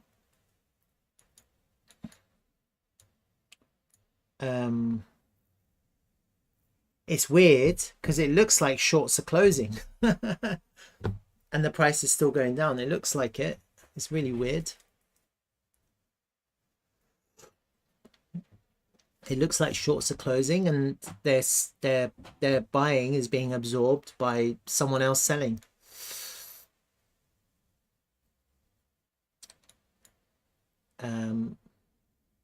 Which is very unusual. Where's the VWAP? VWAP's up there. So that might be quite a good place to consider longing. It would be a reclaim of the VWAP as well. So at the moment you can see that it hasn't managed to hold the VWAP as support. It's not too far away. I think I'd like to see some kind of strength. Let me just quickly do a volume profile on. So right now I'm looking for some kind of local trades. I've done my higher time frame analysis. I'm thinking to myself, we're in an A. We're looking to put in a bottom for an A and then come and do a B and then a C, which is going to take us potentially to this X here. That would be amazing if we can come into this X perfectly at the right time. So let me just do a volume pull on this range, which I normally do. Smart higher up. Market channels, that's fine. Current overall range, volume levels. Okay, so you can see that we've actually lost the XO charts value area low and we're kind of teetering underneath it. So that's not bullish at all. But you wouldn't just short there. Like, I'm not, that's the thing. Like, we've just lost it. Do you short it? Not really. You're looking for, someone is shorting, someone is selling, but actually you're looking for, we need to come down and come back up. You can't just short it as you immediately lose it. You want to just come down and then come back up. So you want a back test, a proper back test.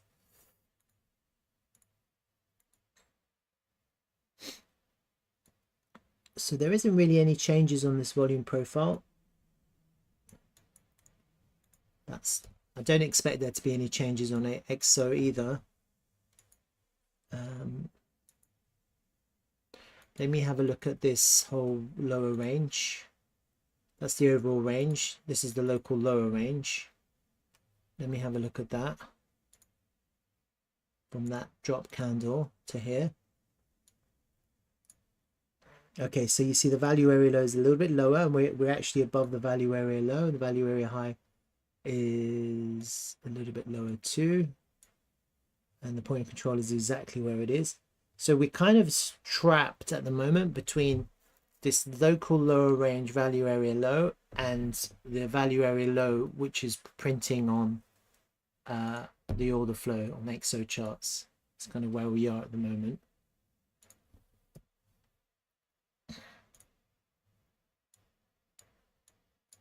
We're still in bearish market structure, lower highs, lower lows.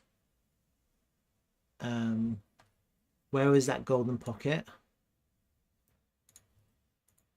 Let's have a look.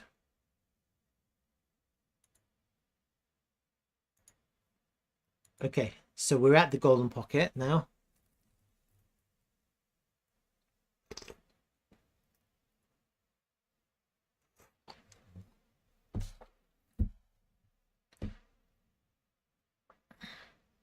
I think I want to see a swing failure of the lows, actually. Just this local low. That would be a nice entry. Little swing failure of these lows here.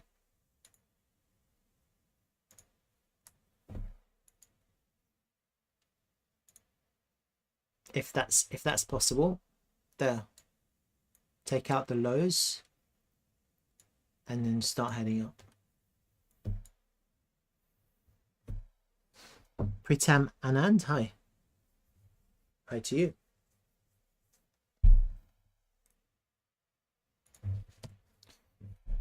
Yeah, I think I'll be looking for that. That would be my just a swing failure here.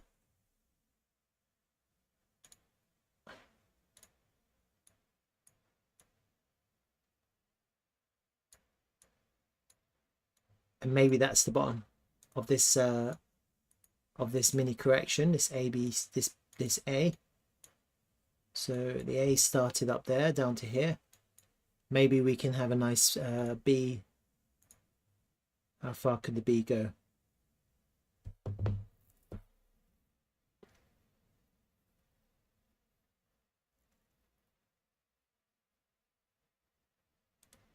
All the way up to there. If we can go down here and work our way up all the way up to there for a B.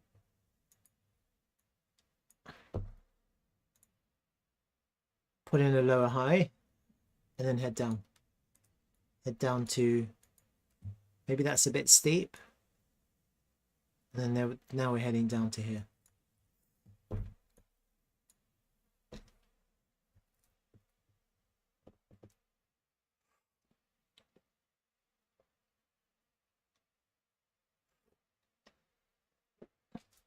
It would actually be good if you can put a higher high there, because then you'd get a lot of people start longing, and then the price would just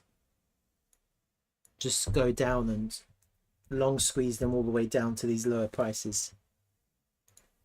Right, so I am actually thinking about longing now. A swing failure down there would be the best entry. Otherwise, how else would you enter?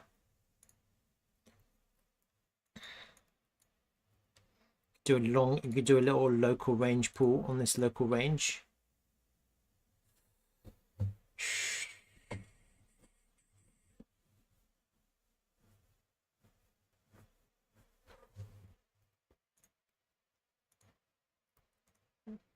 Yeah, I think we want to go down a little bit more. I wouldn't just long here. Otherwise, the next thing to do if you're looking to long is market structure change. Low, lower high, low. We've had the higher high here now on the 5-minute time frame. Let me have a look at the 15-minute. That's up there.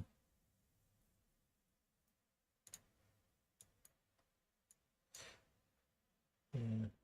Love from India. Which part of India? I've been to India.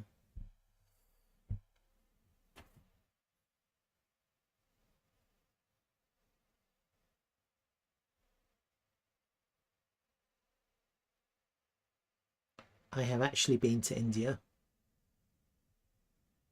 a long time ago.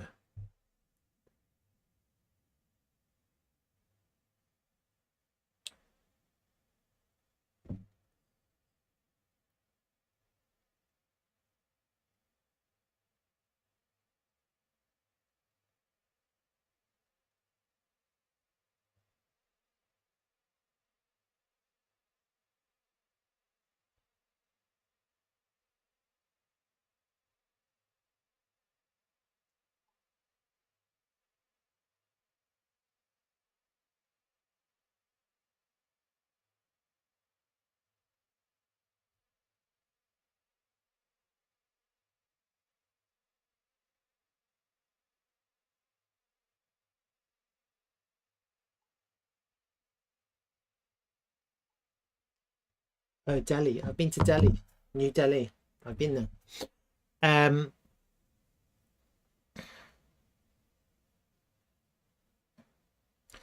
it looks like we put in a higher high on the 5-minute time frame. Yeah, there.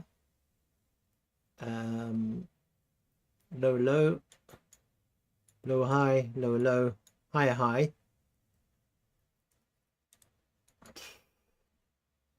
So if this 5-minute time frame market structure wants to change, you're going to be putting in a higher low here somewhere and taking out that high. I don't think I'd be looking to start longing speculatively, because market structure hasn't changed yet. You've just put in a higher high. You need to confirm it with a higher high.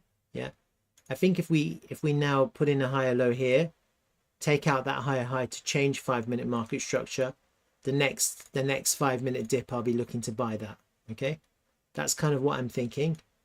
Maybe that'll be back on this like flipped level, as long, and then you have a really easy invalidation because you have that higher low which has been put in. Okay, and so I think from a market structure perspective, I'd wait for confirmation on the 5-minute time frame to change, and I'd be looking to take the higher low with a nice easy invalidation, which would be the higher low, the previous higher low that's been put in.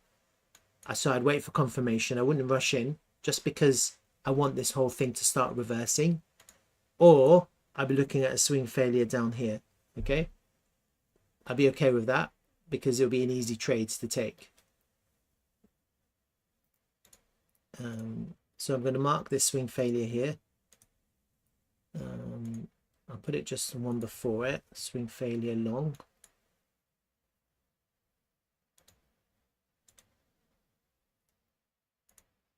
So I'll be looking to longer swing failure down here, like that.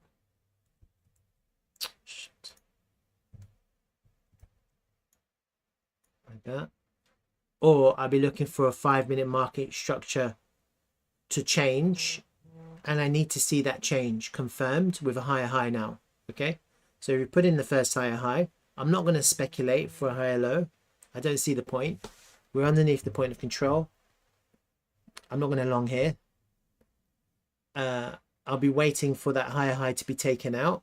Once I see 5-minute structure, market structure change, then I've got my invalidation. It'll be this pivot here, which is the higher low, and then it'll be easy to just scale into a long on a pullback with an easy invalidation. Okay, and that's kind of what I'm thinking. Wait for market structure to be confirmed to bullish, or just go for a swing failure of the low here for another long here. Okay, and hopefully that will be it. Another liquidity grab at the lows, and then the price will start pumping up. That's kind of what I'm thinking locally, and that's my trade ideas for today, and that's it. I'm not looking to short now, and the reason why I'm not looking to short is because we're literally at the low of the range. I'm not shorting the low of the range. Okay, I've already had a short, which I've taken profit in, so I'm already in a short. You know, like that's the thing. When you're already in a short, you're not looking to short, are you?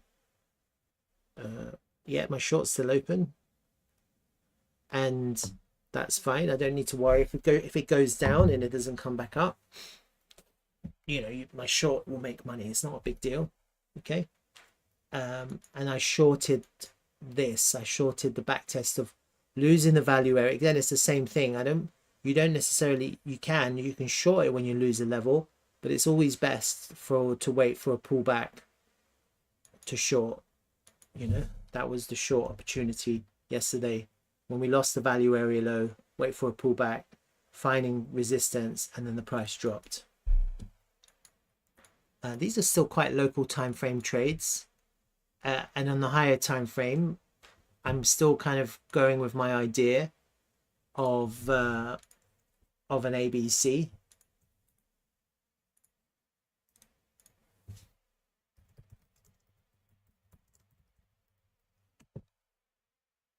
That doesn't change.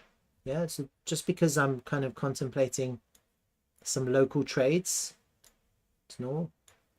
I'm still thinking higher time frame. I'm not necessarily thinking that we put in a bottom now, because I am still contemplating which was what I was describing to you guys earlier, this last wave, this ABC, coincide that with my Elliott waves. That would be the WXY. I've been counting the waves, and so if we're putting a pivot now, then I'll be looking to trade that pivot all the way to the B, however far that B is. No one really knows, right? Pritam is asking me which exchange do I trade. I've put 3 links underneath my video. I'm mostly, when it comes to trading, I use Bybit. But you can use any, really, whatever suits you. Honestly, like, there's a lot of people saying this is the best, this is the worst. I think at the end of the day, they all have their pros and cons. You have to do your own research and figure it out for yourself. Like, really, at the end of the day, some of my friends use MEX. They say it's fine. Some people use Gate. I use Bybit mostly. Some people use Binance. I think it's quite personal which one you use. I know that some exchanges can have kind of really crazy scam wicks because they're liquidating people. I think all exchanges have that potential. Like, just because Bybit has the fewest in general, I think it's always possible that you can get liquidated with a scam wick, and you have to definitely have really good risk management and have really proper, well considered stock market losses, yeah, and invalidations. If you have a good invalidations, you're never going to worry about a scam wick. If you have a really crazy wide invalidation because your stop loss is 0 but your liquidation point is not 0, then yeah, you could be scammed on any exchange, realistically. Yeah, that's the possibility. You won't be able to sleep well at night if you have a really wide invalidation without having a tight invalidation. I wouldn't be able to sleep at night. Other than that, the best strategy is just to accumulate spot and not even worry about liquidation points and leverage. Then you can't be scammed. Okay. So I've got some links in my video. You're welcome to click on them and do your own research. Yeah, I'm not giving anyone real advice. I'm just telling people what I'm thinking, and then people can figure out what they want to do for themselves. Right, so I am thinking possibly we do kind of form a complete the A roughly around here for a corrective B. Wednesday is the day, the FOMC. Could it go up to the weekend? Little weekend rally before we have another dump next week.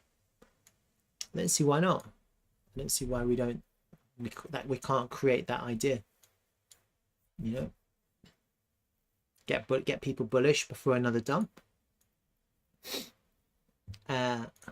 What was interesting about the weekend price action is that ETH pumped against BTC, and naturally you can see that it's falling back again.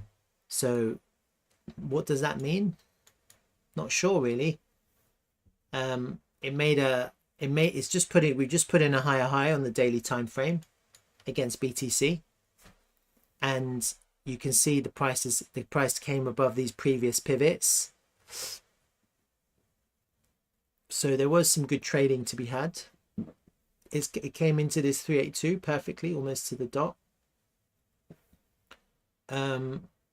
Yeah, it's not, I mean, ETH is not as bearish as people think, even though we've had this kind of steady decline in value against BTC. The fact that we're seeing this kind of price action and this kind of behavior tells me that it's not as bearish as people think. Yeah, if it was that bearish, you wouldn't see that. You wouldn't see that kind of pump to make a higher high. And I am tracking BTC dominance because I am still expecting a little bit of a final push to this area of interest that I have, and that might coincide with BTC losing the range low, and I would like to see that. Hopefully we'll see that again if we time it correctly. Hopefully we'll see that when Bitcoin really bottoms out. So for me, this is going to be a signal that BTC is bottomed out if we hit that resistance level on BTC dominance. That would be really nice to. This is basically your entry for altcoins when BTC hits this point here, because you're basically getting BTC into altcoins. That's when I think possibly ETH will start pumping against BTC, and maybe BTC then has bottomed out and BTC will start pumping too. So it'll be interesting to see how it plays out. The DXY formed quite a bearish candle at the highs on the weekly time frame. That red doji in the highs, pretty bearish, and now we're seeing a little bit of a pullback on the DXY. You can see that it went into the weekly level, was front run, and now we're falling underneath some major levels. Okay, so it's not looking as bullish as people think. DXY, it could be a little bit of a bull trap, very trappy behavior here, getting people bullish, but actually it's just looking ready to come right back down. That's what it looks like to me. But I mean, this still has to play out. This could be quite wild with the FOMC on Wednesday. USDT dominance. Again, it's looking quite strong because we're trying to get back in above the value area high.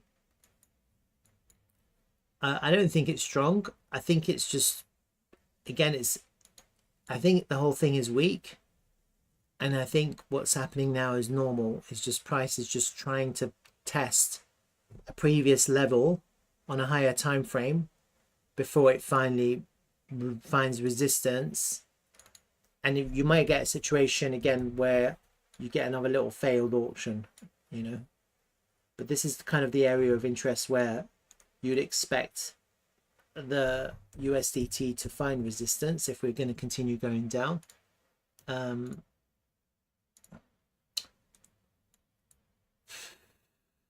hasn't actually gone down to my point here, so potentially we're still just trying to kind of turn on that. Let me have a look at Pax Gold against BTC.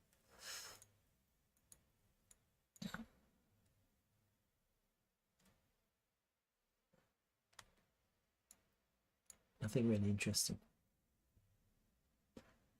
WorldCoin, long-term hold, right? WorldCoin. Honestly, I have no idea about WorldCoin. I know that their project is interesting. They got a lot of hype. They've got a lot of money behind their coin. When you say long-term hold, how long do you mean?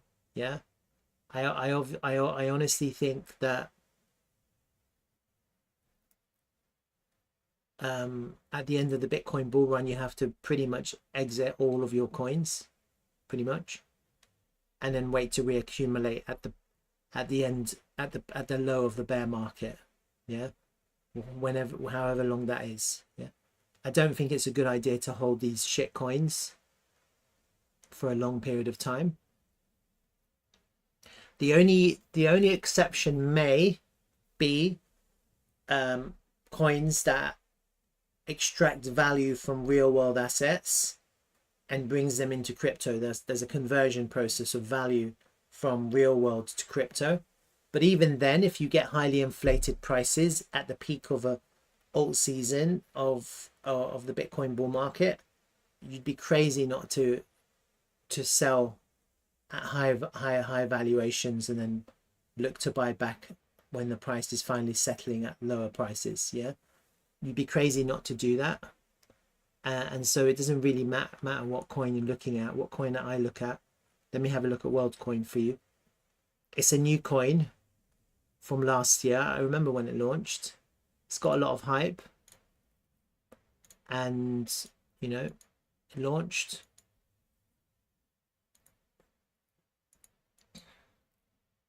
From the launch price, it's already up 28 or so x, 29x. So whoever launched this coin is sitting on a large amount of value. There's quite a good volume on this profile. Yeah, there's quite a good volume on this. So it's not terrible. Like, there's a lot of interest in this coin, and I don't think this is the top. This probably has a lot of room to go to the upside. It's all, but this is based, all of this is based on hype. Yeah, the real value on this token is going to come with worldwide mass adoption, you know, where the whole worldwide shifts into crypto, and then this becomes a way to identify humans from robots or from artificial intelligence. That's going to require a little bit of time, like, for this to really have true value, you know. I don't see that anytime soon. So right now, everything that you're seeing is speculative, and it's all based on the back of the crypto bull market. Yeah, it's all speculation. So whatever happens, however long you hold it, just make sure that when you get into life-changing sums, 3 years is too long. Once you get into life-changing money, you should be taking profit, significant profit. Don't be naive. Yeah, when you see your investment go up, start taking profit. Don't even think about putting it back in. Yeah, because that makes no sense. You do that, then you're stupid. Yeah, don't be stupid. When you start seeing your investments go up and you're starting to see healthy profit from your investments, start taking profit. Don't put it back in. Go and buy a nice car or something. Go on a holiday. Yeah, go and enjoy life. Feel good about yourself. Don't just hope that this is going to go to the moon. You don't know. No one knows. No one can predict the future. Yeah. So you're thinking 3 years. Maybe in 3 years it will be high. Maybe in 3 years' time it's going to be right back down here at the lows. No one really can predict that. Yeah. The Bitcoin bull run can maximum, and no one really knows about the Bitcoin bull run either, because this time it's different. I've heard different stories. I think it all depends on Bitcoin. If we see a blow off top, or if not. If we don't see a blow off top, then I think we're looking at a much more prolonged Bitcoin bull market. If we do see a blow off top, then it's going to be much shorter, and it's all about Bitcoin, really. So when I'm good afternoon, Matt. How are you? Matt Fontaine, welcome. When I'm looking at Bitcoin, yeah, there's two scenarios really when you're contemplating Bitcoin, and everything has to do with Bitcoin. It's all about Bitcoin. Don't ever get trapped with the idea that your coin is special or your coin is unique, or somehow the coin that you're invested in is going to be different. Yeah, it doesn't work like that. Okay. It all depends on Bitcoin and whether Bitcoin can get to high numbers or not, and in what space of time Bitcoin can get to high numbers. If Bitcoin manages to get to, I'm not saying it's going to happen, I have no idea, but let's say Bitcoin is able to get to $290,000 by February or March next year, yeah, then we're looking at a shorter blow off top, left translated market, and that's it. Yeah, then we're going to be in a prolonged bear market. Don't know how long that's going to take, but it'll be a pretty long time. If, however, we have a much more prolonged bull market where we're not seeing high prices, where we're just grinding up, yeah, then we might be seeing something completely different, maybe some kind of much more. And it's all about the corrections, really. When you're looking at a prolonged market, it's all about the corrections, not about the impulses, yeah? So you have your impulses. And so let me just go back to my other chart. And everyone has an idea about the time and how long the correction can last and all this kind of stuff. Okay, no one really knows, but it's all about the correction. So I'll give you an example. Okay. This is the Elliott wave count that we're at now. 1, 2, 3. We're still in our 4 of 3, and then we have a 4 and a 5, right? The only condition is that the impulsive moves are impulsive, right? It doesn't really matter about the correction. This macro 4 can last 4 years. No one, you know what I mean? Like, it doesn't, there's no reason why it can't last a long time. And there's no reason why this macro 4 can't come all the way down to the top of this one, which is at about $30,000, right? See, no one knows what's going to happen. All we know is that the 1 is impulsive, the 2 is corrective, the 3 is impulsive, the 4 is corrective, yeah? But in terms of how long it takes, we don't know, okay? And we don't know how the correction is going to play out. If you have a prolonged correction, like a year-long correction, can you imagine if the correction, this 4 correction, let's say it ends in June. I don't know when it's going to end. Let's say we end in June, hypothetically at 86,000 for the last impulsive wave to hit the top of our 3. And then from June to June, yeah, we have a prolonged correction which takes us all the way down to 32,000. Yeah, it's all about the corrections. The corrections can actually make this a much more prolonged bull market. Maybe we go on for longer. Maybe we have a much I think it's unlikely that we have a flat correction because we had one here that was flat. I think it's more likely that we have a bit of a deeper correction with this 4. And this was quite a short 2. Maybe we have a longer 4. Yeah, no one really knows what's going to happen. And then maybe we have a much more kind of expanded 5. Again, it's all speculative. And so if we don't have a blow off top by the end of January, February next year, so basically something like this, then I'll be thinking a bit of a longer bull market, not a shorter one. Yeah. But the most important thing when you're looking at your altcoins, don't have a fixed time in mind. Focus on Bitcoin. When you see Bitcoin is coming into the highs of its resistance at the peak, that's when you should start thinking about taking some profit on your altcoins and start scaling out of your altcoins. And don't be greedy. Yeah, don't think this is going to go to the moon. It might, and it might not. No one really knows. And if you're not disciplined enough to take profit, when you start seeing profit, then really you shouldn't be doing this. You should stop. Yeah, that's the best advice anyone will give you. You can't take profit. Stop doing this. Yeah, you're going to get yourself into trouble. Yeah. You have to be able to take profit. It's really important. Matt saying, agreed, life-changing money equals defensive strategies enabled.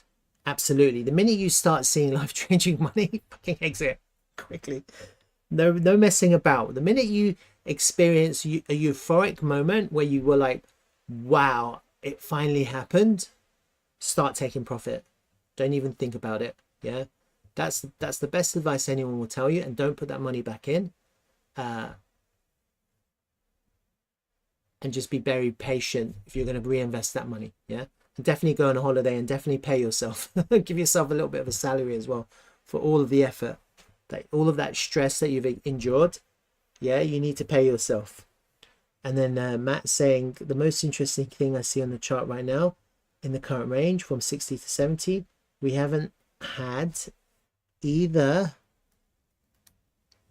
I think that's quite interesting. Yeah, we haven't had the higher low taken out yet. I think that's very interesting too. I do think that we should be taking the low quite soon. I don't know. I can't. I've been explaining my ideas for a trade at the lows, and then the other idea that I have, that will be a failed auction. The other idea I have is a bit of a triangle ABC like this, where we go up. So I'm thinking we have come down to about this mark here for a failed auction. Take out the lows. Get a lot of shorting in the lows for a squeeze up. Or I'm thinking we do an ABC here. Okay, like an M. A little bit of an M here. Like a little, forming a little bit of a harmonic here right now. This could be a little bit of a harmonic forming. And then we go up.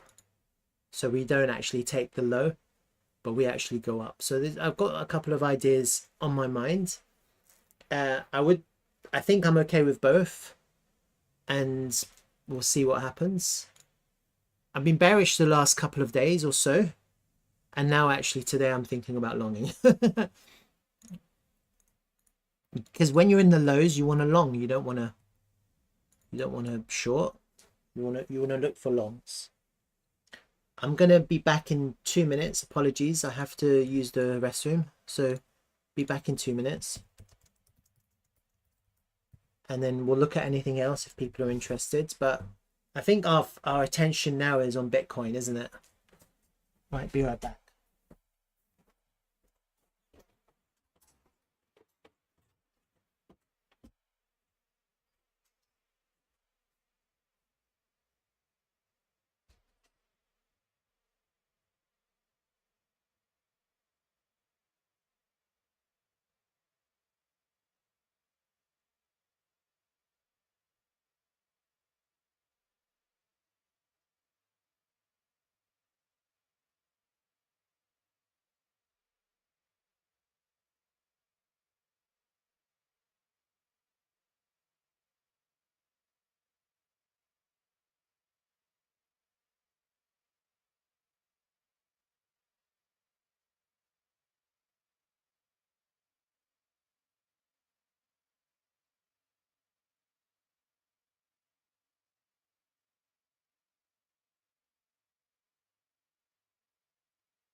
I'm back.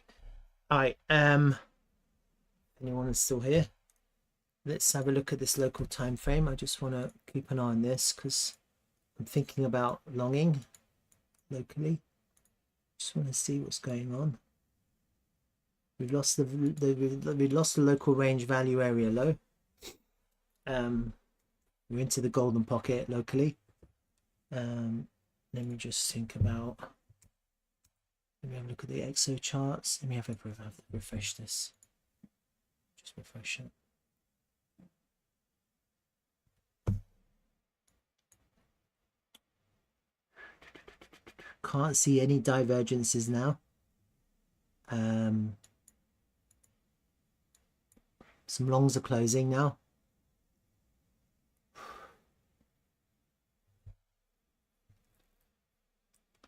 There is a little bit of there was a little bit of bearish divergence slightly earlier. The VWAP is above us. Yeah, it's looking. I wouldn't mind taking these lows here, and then I'll be looking for long to long that. I've set an alert. Right, so nothing really is happening. Interesting. Okay. I've already talked about TRVL. Unfortunately, it's having a little bit of a pullback. Have a look at that quickly. All right, that's not good. So we've just put in a lower low on the 4-hour time frame. So technically, what does that mean? Technically, it means that we've put in a lower low. I'll explain. Let me just update my my volume range pool to see if there's any changes.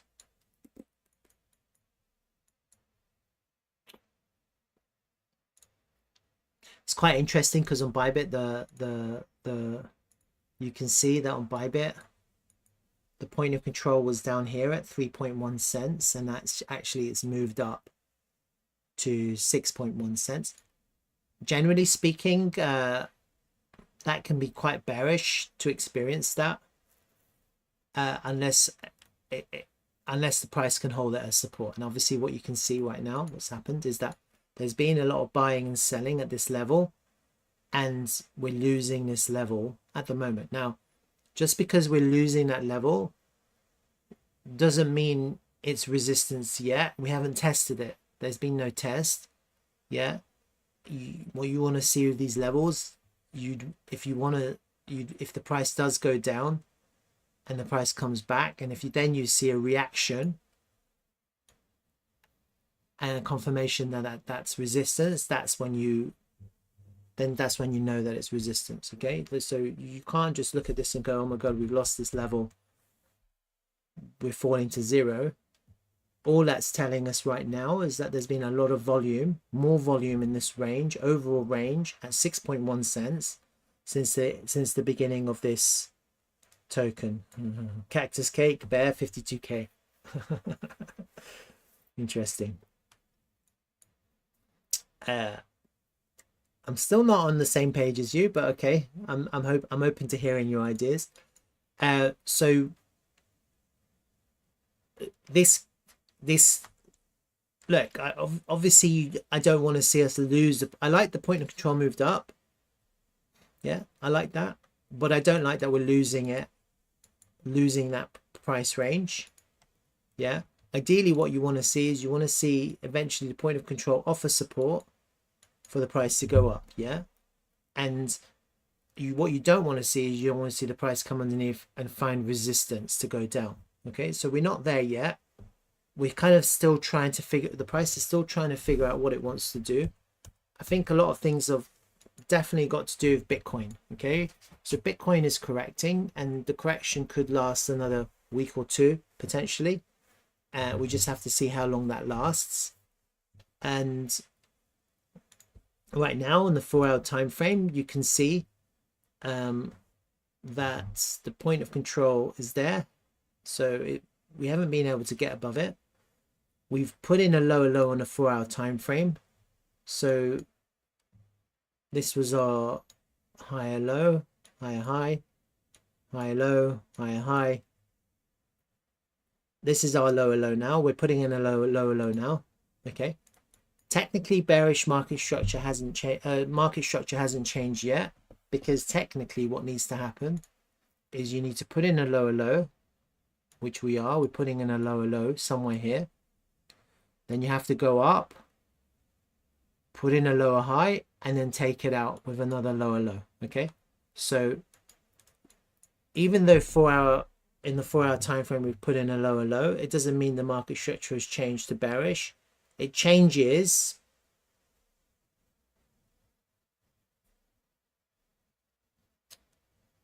if we put in a lower high and then take out that low. Okay, so hasn't happened yet. Okay, so we just have to wait for this to play out and see where the price finds a little bit of support. I think a lot of this has got to do with Bitcoin getting a little bit of volume, but it's not much. It's still a good place to buy. Yeah, because if you look at this overall range, this volume range pull I've pulled, it's at the value area low of this range. But generally speaking, you just want to you don't want to catch a falling knife. You just need to let the price settle, right? And so obviously yesterday I bought because the price settled and it didn't make a lower low. I didn't sell, even though I bought. I didn't sell into that. I'm not looking to sell, I'm looking to accumulate. So it's a different kind of longer term strategy. I'll just look for areas of support and I'll add more TRVL, and I'll keep on doing that.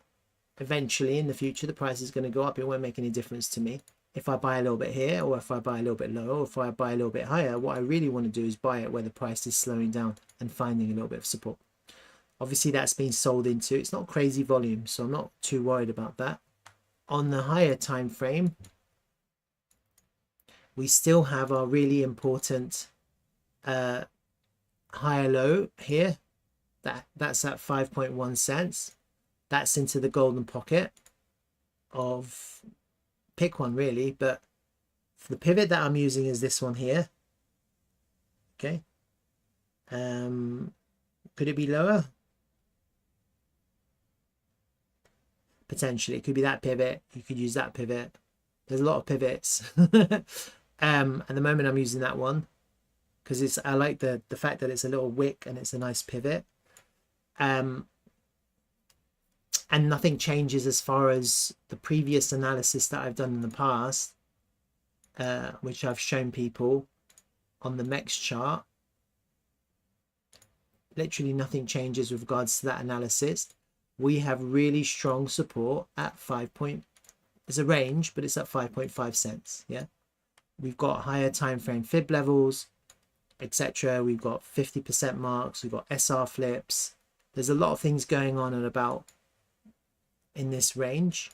Okay, and so naturally I don't expect us to just suddenly lose that just because the price decides to come back and test it one more time.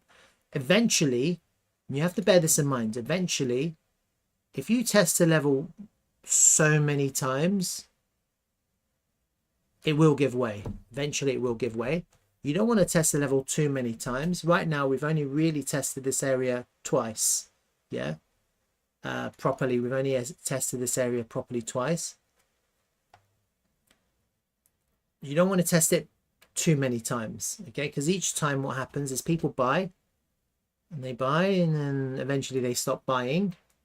And I think this is going to be largely to do with the timings of Bitcoin. What you can see here is that even though we had a steeper trend line, which we lost it.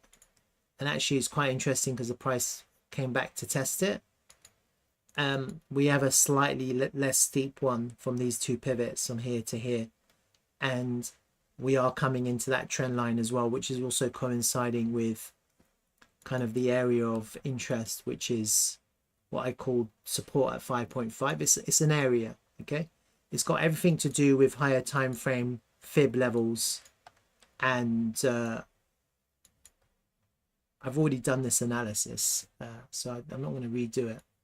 But there is quite a strong area here, and we haven't lost it yet. So as long as we don't lose it, I'm not going to just suddenly become bearish about this token. And if you look,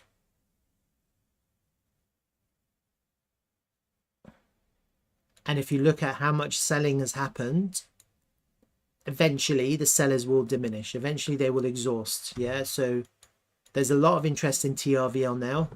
There's a lot of people looking at this token. There's a lot of people looking to buy into this token. Generally speaking, the lower you go, the more liquid it becomes, because less and less people are willing to sell at lower prices. And so naturally, if people are looking to accumulate, the best strategy will be to set limit orders and wait for the price to fill their orders as the price descends into areas of support. In the future, if people are looking to pick it up, they're waiting. Once the price starts moving and they start filling bigger, like if you're trying to fill a bigger bag, let's say you're trying to accumulate, for the sake of argument, you're trying at this price at 5.7 cents, if you wanted to accumulate 1 million tokens, yeah, that's $56,000 or $57,000, right? It'd be very difficult to accumulate 1 million tokens when the price is moving up. Very difficult, yeah, because by the time you get to try to accumulate 1 million, we might already be at 8 or 9, just because you'll be pushing the price up as you buy the token, yeah. Especially when people suddenly become bullish, then they'll be less willing to sell, So actually the time to fill your bags with these kind of smaller micro cap tokens is when the price is descending and is falling into support levels. This is the correct way to do it, because this way, not only are you buying, you're filling your bags at more steady price, but also you're preventing the price from falling, which has a much a positive effect for your bag. Yeah, so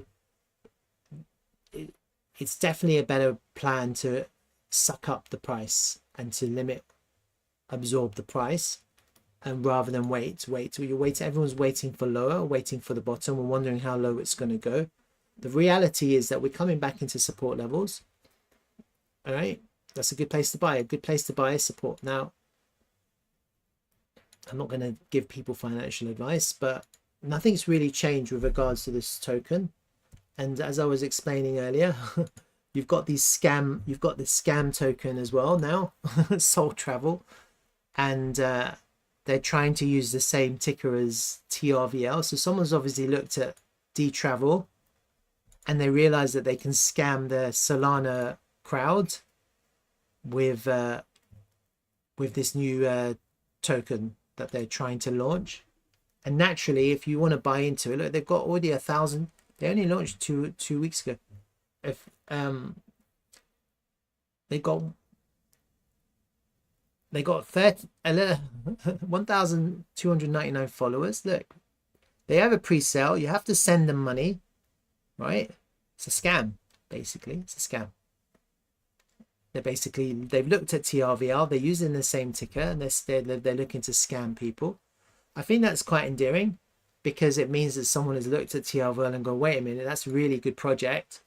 I can just quickly create some bullshit, like a Wix website, or even, they probably didn't even spend money on that. Look, it's just a really rubbish site with grammatical errors. Look, integrating cryptocurrency. They can't even spell.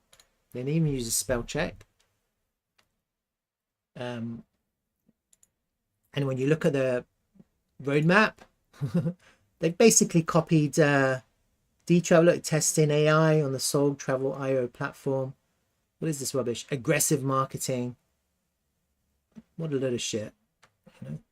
And it's funny. It's funny because you just have to go to Dtravel and and see that Dtravel has been literally building now for 3 years or more. And, you know, go and have a look. You know, this is the difference. This is Dtravel. It's working. It's all begun. It's beginning. It's you can actually book properties. I've explained it to people many times. You know, you can actually right now go and book properties peer to peer on the blockchain using smart contracts. You can pay in crypto. You can pay in fiat. It's all working. Yeah. I've proved it. You know, I'm an Airbnb superhost, and you know, I'm going to show you. I'm going to show you again. I've shown many people many times. I'll show people again. This is a real working product. Don't get caught up in that scam. All right. This is my back end, and you know, look, I've had 18 completed bookings, and that's my realized earnings. And these are my listings. This is what a real product looks like, right?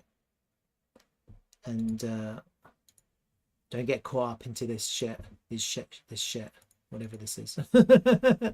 Who still needs a TRVL airdrop? Be careful of these scams, right? This is just coming. If you want more, if you want to do your research, go to my YouTube channel. I've created a playlist of everything to do with TRVL. This is TRVL, Dtravel. And if people are Solana fanboys or fangirls, they love their Solana, there's no reason why TRVL won't come on Solana, because it's a chain agnostic multi cross-chain token. So at the moment we're on Binance, we're on Ethereum and Polygon, and they're looking to expand that to other platforms and other chains. Maybe Base will be next, maybe Solana. It doesn't really matter, actually. It doesn't really matter because we're chain agnostic. Yeah. So don't get too caught up in the idea of this bullshit that's going on here. And I'm going to post this on my YouTube and on Twitter. The new address of travel, literally a scam. I'm sorry to say it, but be careful in sending your money. If you want a real project, just go and buy some TRVL and come and do your research. Yeah. Dan is saying, I hope TRVL won't make a new low, even if bits. Look, honestly, Dan, I'm in the same camp as you. I hope it doesn't. It'll look really good if we don't. Honestly, it'll look really strong if we're able to hold the low. Yeah, people will look at that and they'll go, "Wow, this is really bullish." I think it's very odd. Like, I'm just thinking about it now. Like, people selling at 5.7. It's really weird. I don't know who's doing that. It's very weird for me how people are selling at such a low price. And you know, maybe they're hoping to catch it lower. I don't know. It's quite weird. Or maybe they bought in low here and they're okay with 88% in gains. Maybe they're okay with that and they're done. Yeah. I just think it's very weird because with these kind of micro cap tokens, which are relatively speaking low liquid or illiquid, it's hard to accumulate a larger position. And what I've noticed is that there's a lot of people hodling this token for the duration, for the long duration. Yeah, because they see what's happening with Dtravel and they see how it's progressing and they see the future. Like, there's a lot of people who are like me and they see what's happening. Yeah, and so they're looking now at all the properties that are coming on board. They're looking at the new tokenomics, which hasn't been implemented yet, which will be implemented. That they're looking at the Night Protocol, which is the new standard that's being developed by Dtravel for the short vacation rental industry. They're looking at the tokenomics. They're looking at the governance. They're looking at all of that. And now a lot of people that I've been talking to are thinking this is actually, like, you, even if you do sell in the bull market at the peak, you might want to just hold a little bit, just so you don't FOMO back in case it starts to go up a lot more than people expect. And what's interesting about TRVL and the tokenomics is that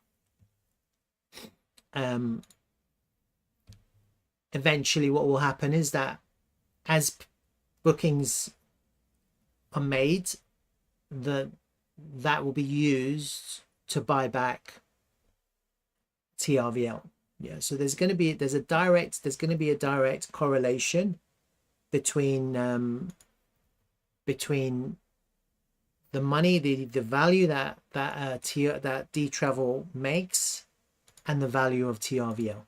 Okay, and so right now we're at the beginning. In the future, if you can imagine a future where Dtravel has hundreds of thousands of properties and where there are millions of bookings over a year or 2 years or however long it takes, and then that value is being used to buy back TRVL, plus everything else that's going to be implemented to do with the tokenomics ideas, the staking, the stake to earn, etc., plus the Night Protocol, where in the future you're going to get a situation where you're going to get channel managers and other OTAs, etc.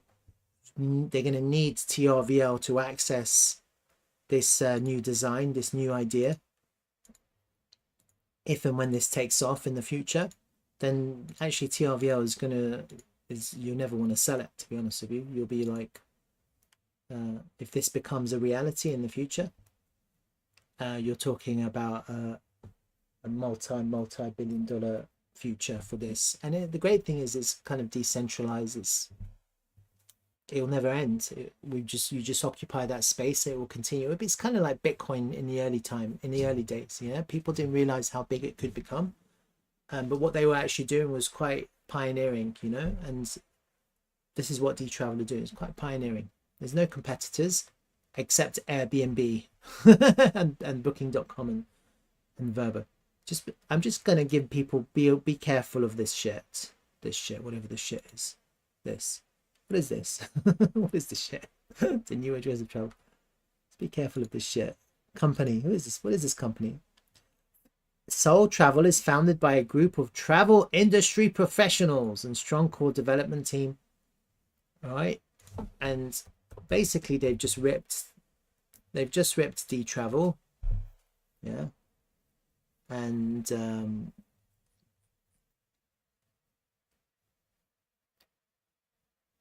about basically they've just ripped this is what they're talking about. What Dtravel already has and has done, and is being clear and open about everything that they're doing. You know, Cynthia is an Airbnb superhost. You know, Bruno, he's a PhD. A lot of smart people here.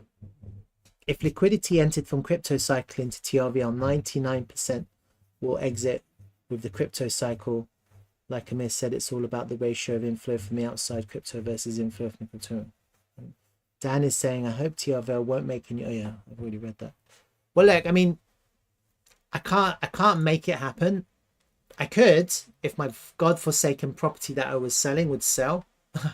I could totally make it happen. I'd literally put a buy wall here, and it wouldn't go down. But I'm not.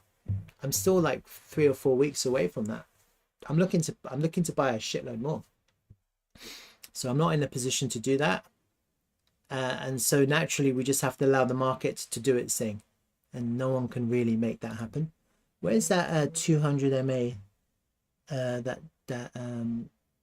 cactus cake? Was it cactus cake? No, Tim the Chin was talking about. Is that correct? Where is that 200 MA? That's the 200. So Tim seems to think that the 200 MA gets tested.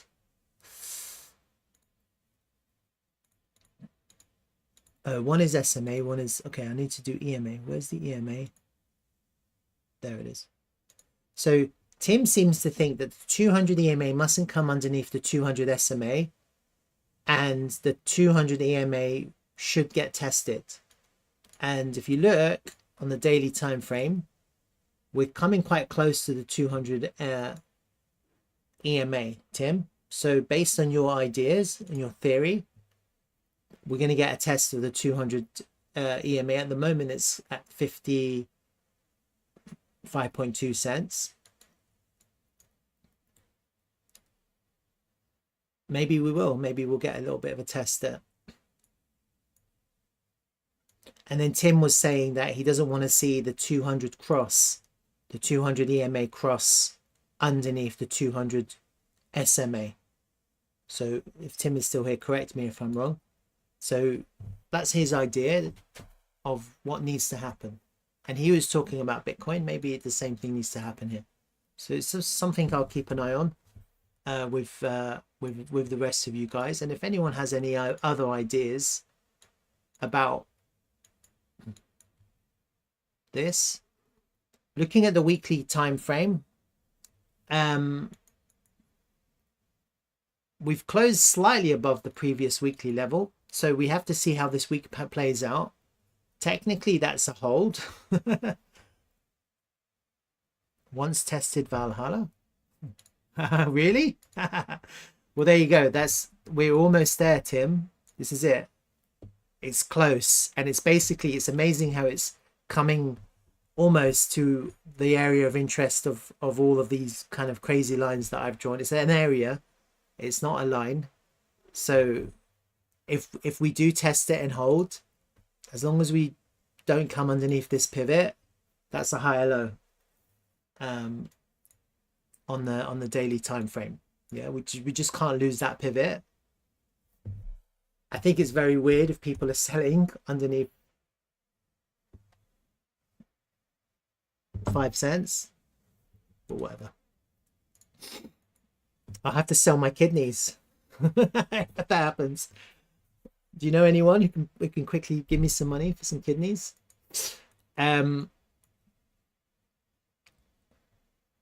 Yeah, that's so okay, that's interesting. We'll just follow that.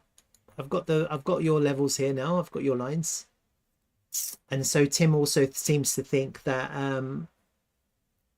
let's have a look at the Bitcoin chart. Actually, I'm quite interested to see what, okay, so that's quite flat. Bitcoin chart is quite flat. What I'm looking for on the Bitcoin chart actually is for an impulsive 5 waves against Bitcoin. So regardless of everything that happens, I would love to see that against TRVL against Bitcoin. And we have, I don't know if we've, like, look at this. I don't know. I can't tell if it's begun or not, because this one buy here was extremely impulsive. Could this whole thing be a correction? It's possible. And the only way to know is if it continues, and as long as the price doesn't take out the beginning, which is here, which it hasn't done. So yeah, could that be the initial impulse? All of this is corrective, and then we have, that's like our wave 1, wave 2, and we continue like that. I have no idea. Yeah, it looks really weird, but crypto is a little bit weird. I'd love to see 5 waves against Bitcoin. Honestly, that's what I'm really interested to see. And I'd also love to see us flip the highs into support for a crazy last manic move to the upside. And the great thing about TRVL and Dtravel is retail, if and when they get involved, they're going to know nothing about crypto. Honestly, they're going to have no idea about charts. They're going to not know when a good time to buy and sell is. All they're going to do is they're going to go onto your website, not this one. They go, oh, I like the website, that looks good. They'll go and have a look at the app. They go, oh wow, this looks good. That's what people will do. They say, this is really cool, this is Airbnb, and they'll go and market buy. That's what they'll do. Yeah, that's really what it's going to come down to. A lot of it's going to be crazy manic speculation at the end of towards the end of the bull market. If it happens again, like it's happened in the past, a lot of altcoins will go parabolic. And it's not unusual, you know, like when I look at the charts, I always look at log. So it's very hard to see parabolic behavior. But, you know, if anyone has any experience in crypto, they'll know that usually what happens is you get the first move like this. This is the normal chart, right? You kind of get the little blip, then you have a period of consolidation, and you have another rise, and then you have the right, you know, then it kind of goes crazy. And then finally, you know, you get this, and then suddenly you get this kind of crazy like that. That's when it goes parabolic. Okay, we're really at the beginning of that future. Yeah, for a lot of coins, actually, not just Dtravel. The good thing about TRVL is it just hasn't run yet. Yeah, it's never moved, and effectively people buying in now are just pretty much buying into the lows. And the project itself has done a lot of work. Like they've literally been building for the last 3 years. So it's not like one of these shit coins which just launched last week and are promising the future without having anything. We actually have a working product. And if you guys are interested in the AI narrative, then just wait to see what happens, because a lot of people have been talking about this and that, you know, like Ocean and Ajax, whatever it's called, and Fetch, whatever. But just wait until, you know, wait and see. Once that whole AI community get behind this, because it is still quite undiscovered, and once they get behind this, then you're going to see a lot of market buying, and these people are going to hold because the AI narrative isn't going away. It's quite a strong narrative, and we're at the beginning of that narrative. So this is the regular chart. Would you buy that? Would you be looking to buy that?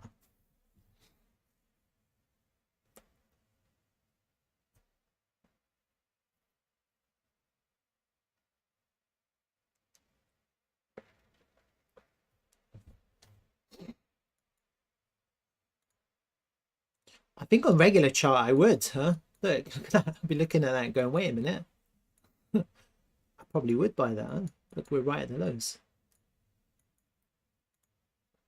And the thing about retail is they look at regular charts, they don't look at log. All right, let's have a look at I'm trying to enter Bitcoin. I'm trying to long Bitcoin. So I'm just waiting to see what happens. Nothing's happening. I want to see a 5-minute market structure change, or I want to see a swing failure down here. And then I'm looking to long.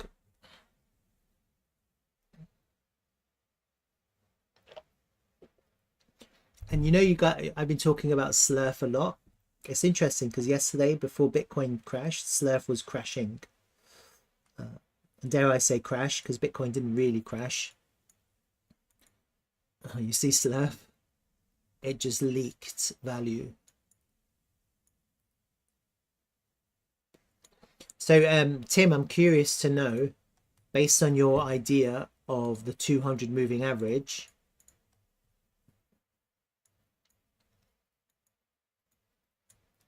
how would you analyze Slurf? Like, what was your ideas on Slurf? Because I know I've got my ideas, but there's no 200 moving averages here.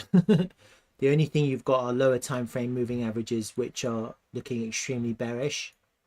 How would you go about, based on your ideas, how would you go about entering this?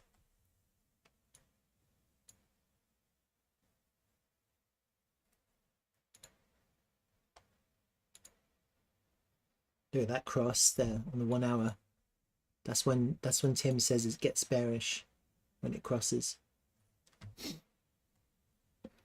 And here it crossed to become bullish, and it did go up. Maybe you're onto something, huh?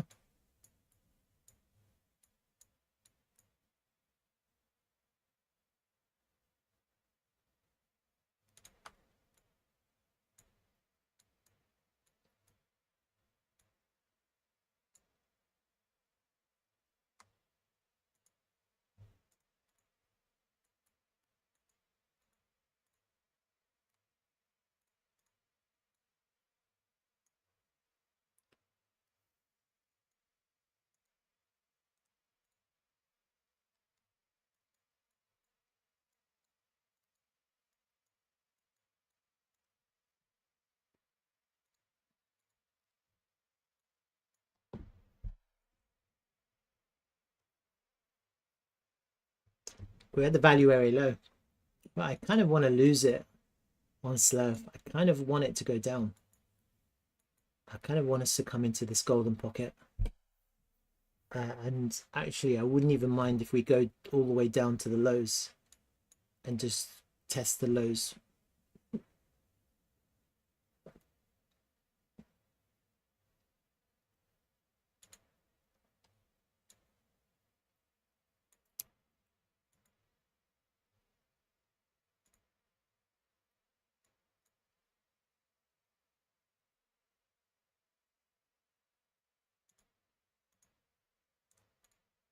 Oof, look at that.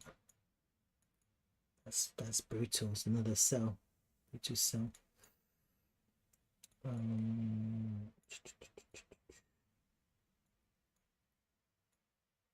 Yeah, I'm not sure about this. These moving averages. I can't figure it out. Right.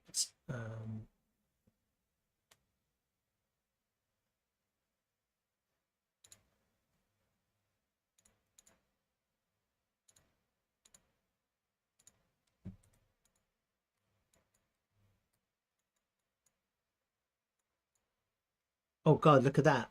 Psh, that's why. Look at that. What the hell just happened? Just happened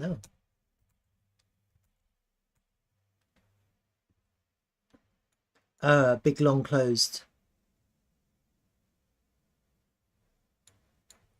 No bullet, no CBD, no bullish divergences. That's a shame.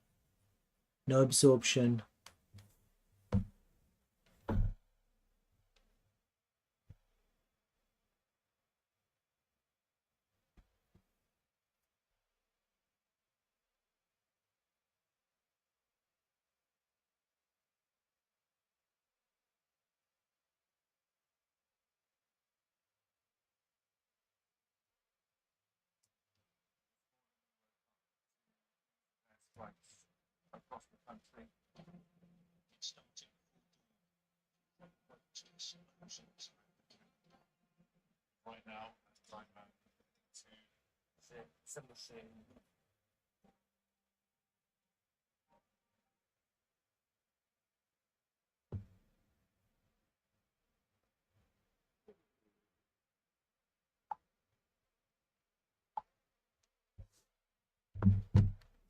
All right, guys. I hope you had a good you have a good day.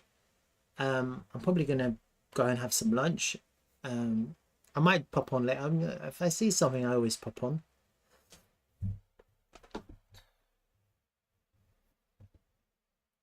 I'm looking for a reversal at the moment. I'm still in a couple of shorts. I've already taken my profit, and I'm actually looking for a reversal now. It could go lower. I have no idea if it could go lower. But at the moment, my short-term trading ideas are a swing failure of the low here, or some kind of 5-minute market structure change with confirmation. Okay, so until that happens, I'm not looking to long at all. And if we do get some kind of 5-minute market structure change, then I might be thinking that we are trying to put in the bottom of an A move and start to rally for a B, for a C, which would be the last drop. I'm kind of imagining in my mind. Cactus Cake, you said to me that 52k is on your mind.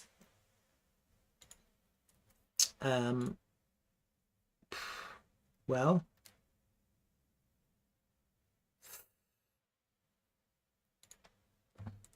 I mean, honestly, no one knows. Honestly, no one can predict that future. I don't know why 52k though. Why not lower? Why not 50? You're going to go to 52. You might as well go to 50. What's stopping us going to 50 if we're heading to 52? That being said, I still kind of think we need to see what happens at the range low. Like, you can't really say we're going to 52k until we see what happens at range low. And then also we might get a failed auction, which is kind of what I'm thinking. So for a failed auction would be at 58, not at 52.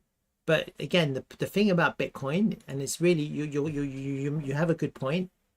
What happens if we have a massive liquidation event and you tap 52k with a wick? Then of course you're right. So if you've got limit orders sitting there, there's no reason why you can't get filled if you have that kind of liquidation idea. And this actually is a liquidation event. You have this kind of crazy wick all the way down to 52. Totally possible. And why not? You could totally put your orders down there. Why not? It could happen. If we do go and lose the range low, it'll be easy to see strength return. Yeah, it wouldn't be difficult to see strength return, because if we do lose the range low, then all you really have to do is get back above the range low, which is that white line. I actually drew it. there. Range low. So all you really have to do is get, and if you are waiting for 52k, if you see that we've lost the range and we're forming some kind of failed auction at the lows and we haven't come down to 52k, and then you see the price come right back into the range, then I think the probability of going down to 52k are go towards extremely low.